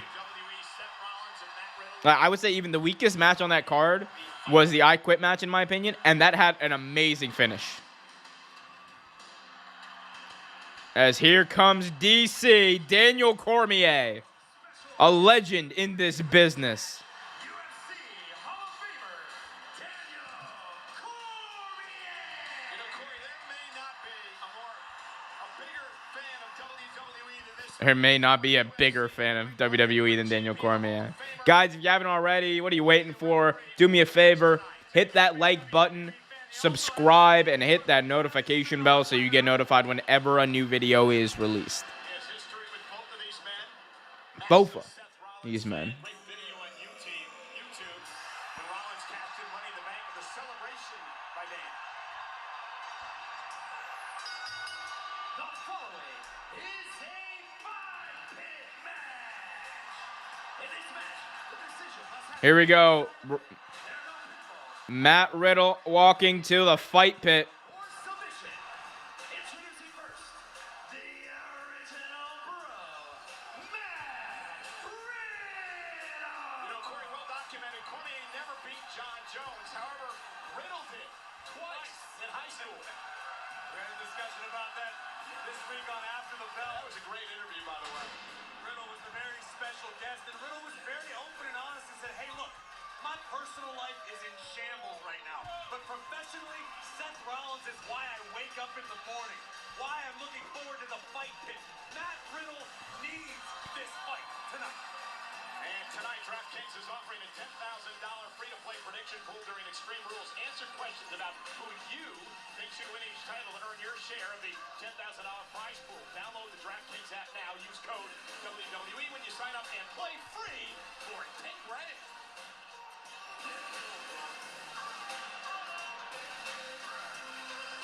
Notice there are no ropes. And the fight pit concept, Riddle had a hand in developing. Back to his days on the Independence. He referred to it as a wrestling kumite. And then he's the NXT champion. NXT champ Braun Breaker watching on. Every Tuesday night on USA. Braun keeping an eye on what will definitely be one of the hardest hitting affairs of the night. And I can't wait to hear Booker T on NXT. Starting this coming Tuesday, the Hall of Fame. Booker T on NXT. That's interesting. That's definitely going to be interesting. Riddle in the ring. Here comes Rollins making his way to the fight pit. MGT says, I got Matt Riddle winning, but I'm not ruling out Seth. I think Seth Rollins wins clean, and then afterwards, Matt Riddle is going to be in the ring, and we get the White Bunny return. We get the White Bunny reveal. Bask in the moment, Cole. The whole freaking show. Oh my God, Seth Rollins with the RVD-inspired attire tonight. The whole freaking show. Seth freaking Rollins. We love to see it. These two men do not like one another. They never have. They both The airbrushed art. will. They both have similar MGT says he's a visionary. He's a revolutionary. He's Seth freaking Rollins. They will be in one another's way for the foreseeable future. For Rollins, the only answer is to exterminate the original bro. Rollins, Riddle in the ring. But not in a derogatory way. Rollins, however, went real low on Riddle's. As the cage is lowered. Rollins, Clash at the castle. Seth Riddle, used Matt and Daniel Cormier gonna be locked in here. Rollins. Cormier again, the special guest referee of this match. The fight pit between Seth Rollins and Matt Riddle. Platforms near the top of the pit. The only way to win is by TKO or submission. 6.5 tons. But unlike a normal Extreme Rules is the #1 trend in the USA. no escape. The only way to win inside the fight is by a knockout. USA. You can't make it back to your feet with a count of 10. We know Seth Rollins has been working in all of his downtime on his submission game. We saw him utilize a Peruvian necktie, a very advanced jiu-jitsu maneuver several weeks back. Rollins is ready for this battle in whatever look Riddle presents for him. You know, I talked to DC earlier today about this match, and he said if I had any advice for Seth Rollins, it would be this. Riddle lead the match. Feel Riddle out. See how Riddle's going The cage still being lowered here. in it before. Look for your opening. Riddle, Rollins wearing an RVD inspired vest and tights. Riddle, I should say, wearing green, lime green spandex shorts. Rollins now gets rid of his vest. Will that be to the detriment of Rollins? Cormier, again, the special guest referee. Superstar who is very comfortable on the top of the ropes, utilizing them in his offense and defensive maneuvers. Bell rings. Fight pit is on. Rollins, Riddle. Riddle and Rollins feeling out process. And again for Riddle, and you touched on it, Corey. He's got to keep his emotions Riddle. in check, right? Rollins Side kicks to Rollins. did such a great Riddle again would have been one of a really good UFC guy had he not had UFC's policy on certain herbs been much better than it was. now the strikes by Riddle. You know, Rollins is out here with a very similar game plan. Maybe it's going to take a little longer. I believe Riddle was like riding like a 5-match win streak. But you're talking about Here, I'll actually look it up while this match goes again. I believe he's riding a 5-match win streak in MMA before, you know, Architect gonna have to find out he ended up leaving UFC. here tonight. Rollins does not want to get into a striking match with Riddle. Period, point blank, I'll tell you that much. And Riddle taking Rollins down. Now T-Dibbit. Yeah, actually, Rollins. so Rollins trying to create some separation back. by the time he left UFC, he was 7-3, which is really good. Riddle used the fight pit to his advantage. Again, that's the experience of Riddle. And he was forced to leave in 2013 because of Benson Henderson, certain issues. right on the ear of Seth freaking Rollins. In the early moments, this fight pit looks like the right concept for Riddle. Riddle looks right at home. Riddle hammering away on Seth Rollins. Continues to hammer away. And DC got in there, and Riddle's. And DC, Daniel Cormier ripping Matt Riddle off of Seth Rollins.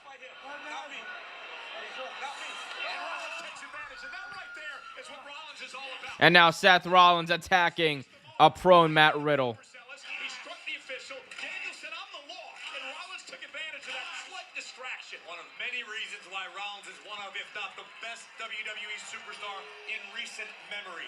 Seth Rollins. So advanced. Whatever your game plan is, Rollins can flip it and use it against you. Rollins with the upper hand here over Matt Riddle. Now Matt Riddle looking for the triangle choke. Rollins lifts him up though. Brings him down. Riddle misses a kick. Rollins suplex. No, little hands on his feet. Matt Riddle now brings him down with that triangle choke. Would tap, and it would give the win to Riddle. Triangle here locked in. And Seth Rollins sticking his fingers into the eyes of Matt Riddle. If anybody knows how to cut corners, it's that man, Rollins. Rollins able to get out of it. Throws Riddle up against the steel cage. Guys, if you haven't already, be sure to hit that like button, subscribe, and hit that notification bell as Rollins rips Daniel Cormier off of Riddle. Again, Seth Rollins is one of Daniel Cormier's favorite wrestlers, but now Daniel Cormier laying down the law. Saying, don't fight me, fight him. Daniel Cormier, man. It's been a few years since he's had a fight, but he will kick your ass, Seth Rollins. Rollins, with incredulous look on his face. Told Rollins on his show earlier this week that he would call this down the middle, and he has so far. Both superstars thus far have had a bit of an issue of sorts with the official Daniel Cormier. MGT says when Bray Wyatt returns, I don't know if we'll all do that. I don't know if we'll all be doing that. But if that's your jive, that's your jive. That's your thing. That's your thing. You know, do you. But far be it from me to judge what you do in the privacy of your own home, right? MGT in the chat says Philly is pro Seth Rollins. Omar Liv Morgan is literally in a dark place right now. She was smiling a lot and laughing a lot even after that loss. So I mean, it's interesting. It's interesting to see what they're gonna do. Riddle down to a knee. Rollins fouls it up. And a blow right to the back of the neck, driving Riddle down. And Rollins telling DC, count him. Riddle has to answer the count of 10. Riddle gonna be forced to answer the count of 10. Riddle's certainly conscious. He may not know what planet he's on, but Count of 6. That is Riddle now tries to get back up to his feet, and he does. He beats the count. Here we go. Riddle looking for a suplex, countered by Rollins. Super kick to the jaw. Super kick by Rollins. Another super kick lays out Matt Riddle. Riddle counting him. He's got to get up Cormier doing a wonderful job for that count of 10. not allowing Rollins to have any advantage. We're at 6 almost. 6 count here. Riddle stirring. 7. Needs 3 seconds to get up. Rollins breaks it up as Rollins continues his attack on Matt Riddle. Rollins goes back at it, attacking, clubbing blows to Matt Riddle. Riddle me this. Seth Rollins calling Matt Riddle a loser. Saying, you're a loser. Loser. Loser. And again, Rollins trying to Here we go, Riddle. prey on his emotions. Riddle looking, no, getting launched into that steel cage. Rollins now throws the back of his head off that steel cage. And Rollins suplexes Riddle onto that cage. And Rollins looking up top. What's he thinking? Rollins now climbing the cage. Remember, Escape will not win this. Escape doesn't win this. There's a structure on the top of this cage. Remember this. Oh my God, Seth freaking Rollins off the cage, off the side of that cage, landing on Matt Riddle. Top of the pit there. The fight pit, I should say. Remember, there's a platform on the top of this cage structure where they can actually walk on. Take a look at this. A frog splash with a twist off the wall of the cage. 6. Got a 6. 6 count here by DC. 7 count. Riddle counting. 8. His count has gone deep, and again, Rollins realized that Riddle was making it to his feet. And now Rollins back on the attack here on Riddle. Some jab kicks. What the hell is even that? What the hell is even that?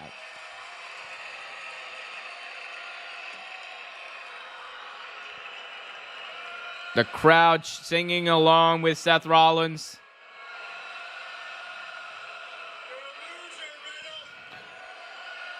Rollins calling Riddle a loser. Loser. Loser. We love John Cena from 2012, don't we? Rollins calling himself the king of the fight pit. Back on the attack. Peruvian necktie from Seth Rollins. Can he cinch it in? No, Riddle counters. Rollins lands on his feet, though. Riddle RKO out of nowhere.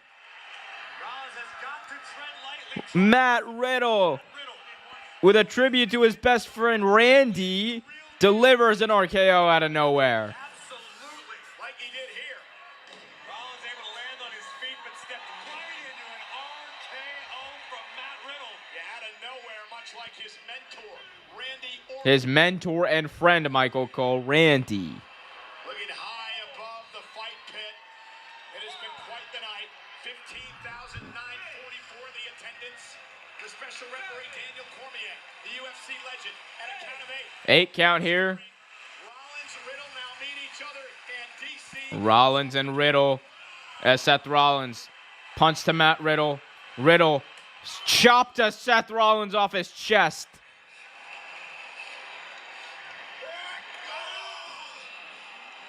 That right from Rollins rocked Riddle.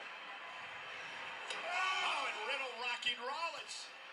Riddle now attacking, both men sharing blows, blow after blow. Rollins now eating chops to the chest by Matt Riddle. Rollins off the cage. No. Ooh, big kick. Another RKO attempt by Riddle, countered by Rollins. Curb stomp delivered by Seth freaking Rollins to Matt Riddle. Riddle is out. Riddle, Cormier, what are you waiting for? An invitation? Rollins begging DC to start the count. Daniel Cormier not counting.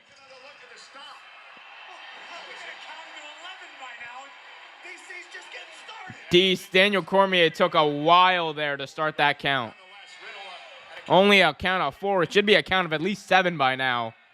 5, 6, 7. Riddle trying to get up. 8, 9. Riddle back up to his feet. Rollins goes for the another curb stomp. Countered by Riddle. Rollins up on Riddle's shoulders. Now Rollins climbing that cage structure. Trying to get to that platform. That platform towards the top of the cage. Remember, there's a platform towards that top. Rollins up on that platform. And Rollins begging Riddle to come after him.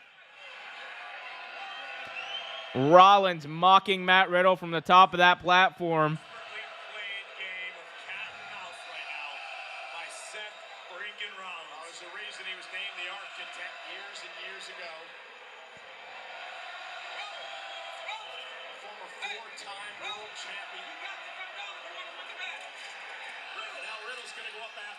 Riddle said enough of this garbage. I'm going after Rollins. And Rollins looking for the advantage, so he's going to drag Riddle up there. So Rollins is in an offensive position. Here we go. Both men now as Riddle climbs up onto the platform. Riddle, though reeling, he's teetering. He might fall back. MGT says DC is the X factor in this. Absolutely. And now, oh, Riddle. Rear naked choke here. Matt locked in on the top of this platform by Riddle. He's using one of those chains that's holding up this structure for leverage as well. As Riddle now. Oh, Riddle now being thrown by Seth Rollins into that chain that's holding up the steel cage. And now Riddle going face first against that side of the cage. Up on that platform. Remember, both men are up on the platform on the top of the fight pit.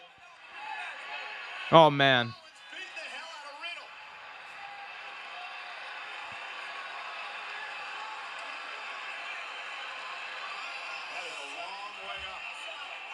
A long way up indeed, Michael Cole. A long way up indeed.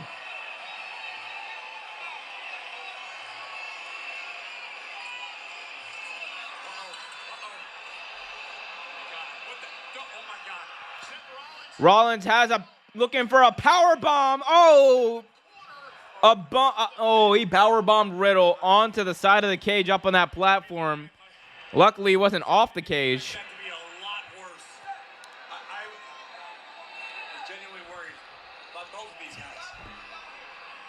Man, oh man.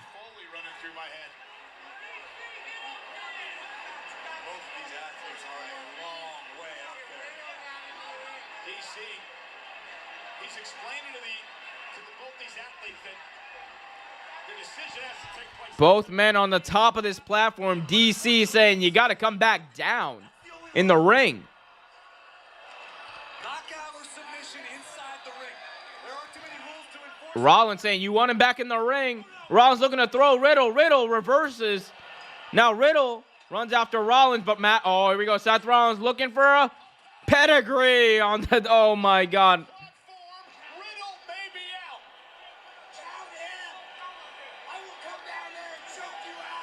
Riddle, Rollins frustrated that DC can't count.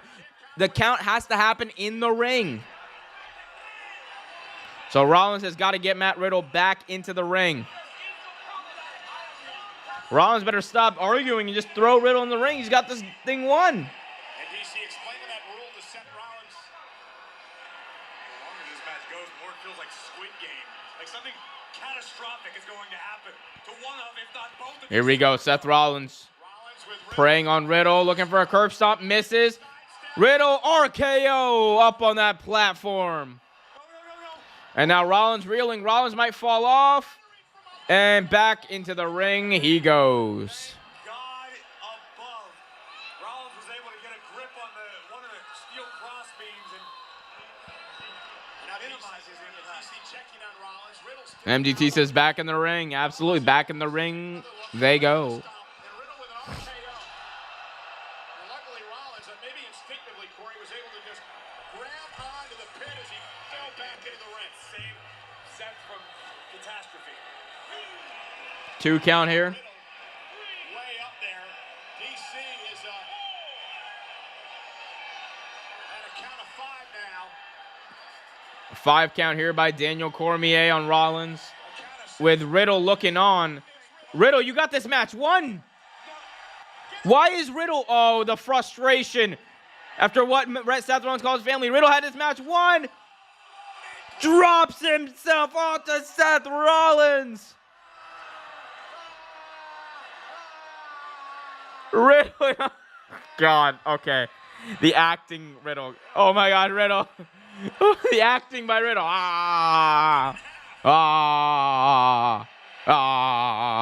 Come on. What a, wow, that was crazy. You guys can hear Riddle like Oscar award-winning acting here by Matt Riddle. Going, Sounds like Buffalo Bill from Silence of the Lambs. Oh. Like, what? Unless he's actually hurt, in which case I feel really bad for making fun of him. It does not look like he's actually hurt well, he's probably like hurting, but like not hurt. MGT says Riddle selling so underrated. I don't know, man. That was a little too over the top for me. That was like,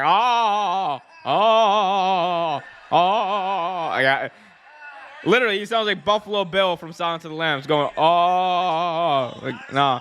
Here we go, Riddle. Triangle choke here applied to Seth Rollins. Looking to end this match. Rollins lifts him up. Rollins drives Riddle onto the steel cage, and now onto the ring canvas. Looking to drive him one more time onto that ring canvas. But Riddle's still holding on. He's got that arm. He's got the legs around the neck of Seth Rollins. Nowhere to go for Seth.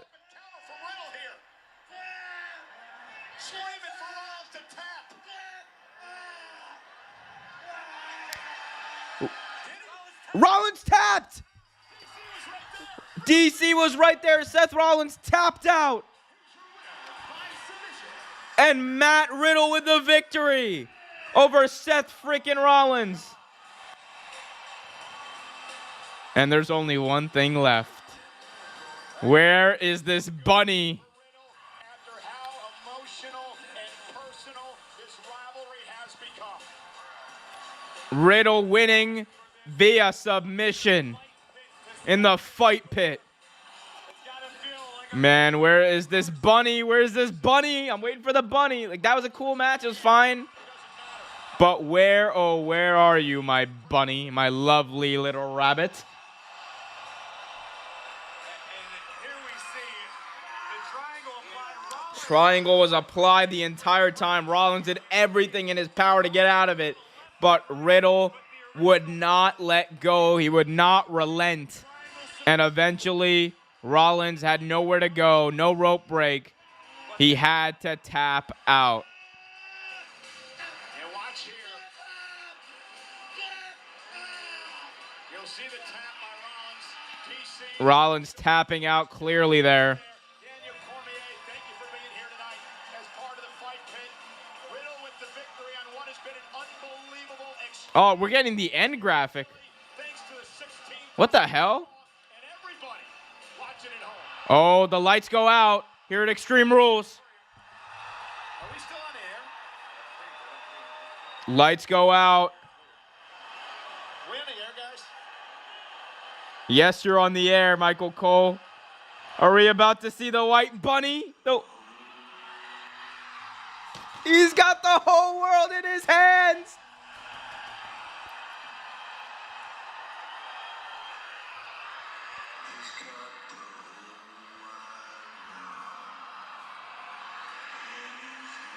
Oh my God.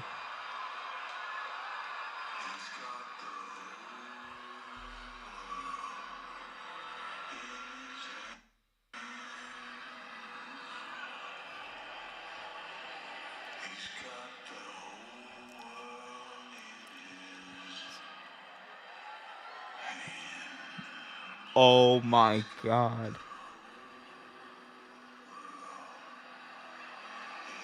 Huskus the pig come to life in the crowd.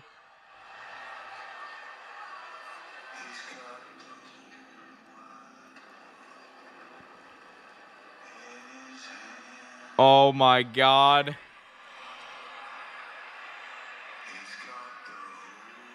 The creatures of the Firefly Funhouse, one by one, being shown in the crowd as living beings. Rambling Rabbit. Oh my God. It's happening.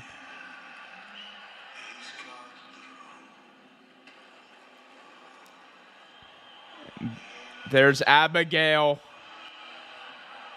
There's only one left.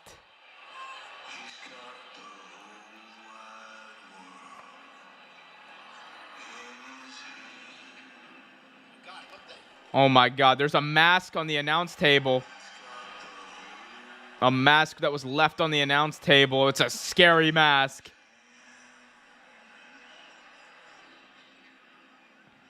The Fiend! It's the Fiend!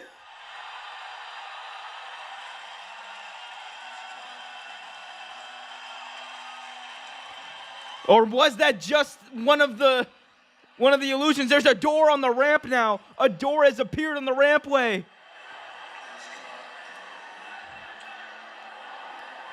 Mercy the Buzzard. Me oh my. As we're the Firefly Funhouse, we get a video of the Firefly Funhouse in shambles.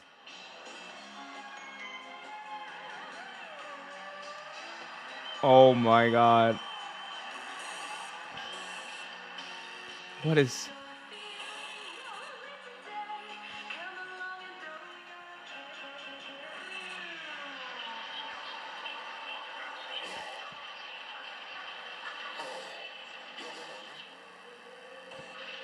What is this? What is this?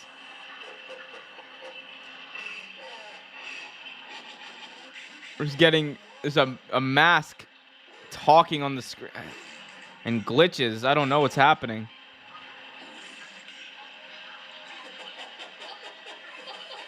It's definitely Bray Wyatt, whatever this is. Through the door, there's a light shining behind the door.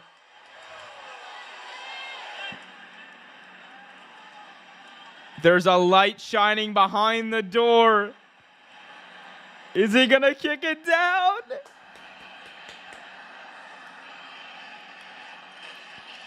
The door opens.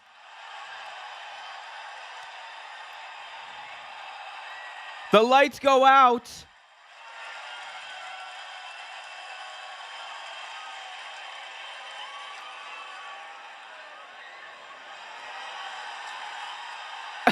Holding the lantern. The White Rabbit.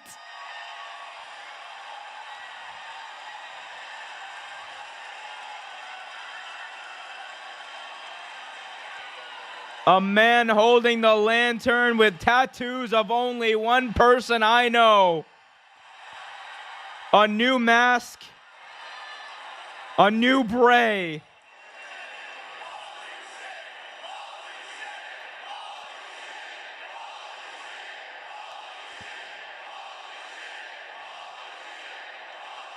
The mask of the White Rabbit comes off. It's Bray Wyatt.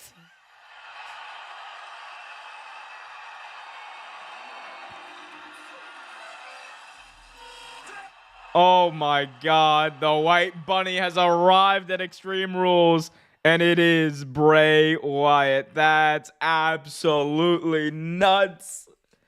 Yo, he's back, and he's Bray freaking Wyatt. Awesome, awesome stuff. Wow. And that's it. The program has ended. MGT going crazy in the chat saying it's happening. The Fiend, come on, let's effing go. Holy shiznit. The rabbit, the White Bunny has arrived, and it was in fact Bray Wyatt. That was so cool. That was so cool. I'll talk about it more in my review that's gonna be released either later tonight or tomorrow. But oh my goodness, shucky ducky quack quack. That was so awesome. This was a good pay-per-view. A really good pay-per-view. This is a really good pay-per-view. Like, honestly, the worst match for me was like the last match. like the Rollins Riddle match. I thought that dragged the points, but I'll talk about more about that in my review. But man, this was a really like. I'd argue a 9 out of 10 pay-per-view for me. I know MGT in the chat says 10. This is, I mean, it's good. It's great. It's right up there. Guys, wow. If you haven't already, guys, be sure to hit that like button, subscribe, and hit that notification bell so you get notified whenever a new video is released. The White Bunny, the White Rabbit has returned. It's Bray Wyatt, MGT, Liam, everyone else who showed out in the chat and showed up for the stream. Thank you so much. Be sure to subscribe if you haven't already. Be sure to check us out on Twitter at Real Take Sports, youtube.com/Real Take Sports for all your sporting needs. Holy crap. MGT says 10 out of 10 pay-per-view just because of Bray Wyatt. And you know what? I don't blame you. I don't blame you at all. But anyway, guys, the review will be up at some point in the next 24 hours. And I'll talk more in depth about how I felt about this pay-per-view. But this was a winner. This is a winner, and I can't wait. I can't wait for Raw. I can't wait for Raw on Monday night. I'm not going to be watching it live, but I can't wait for it. But we'll see, guys. Thank you so much for joining. Thank you guys so much for being here. Until next time, be happy, be healthy, and keep it real.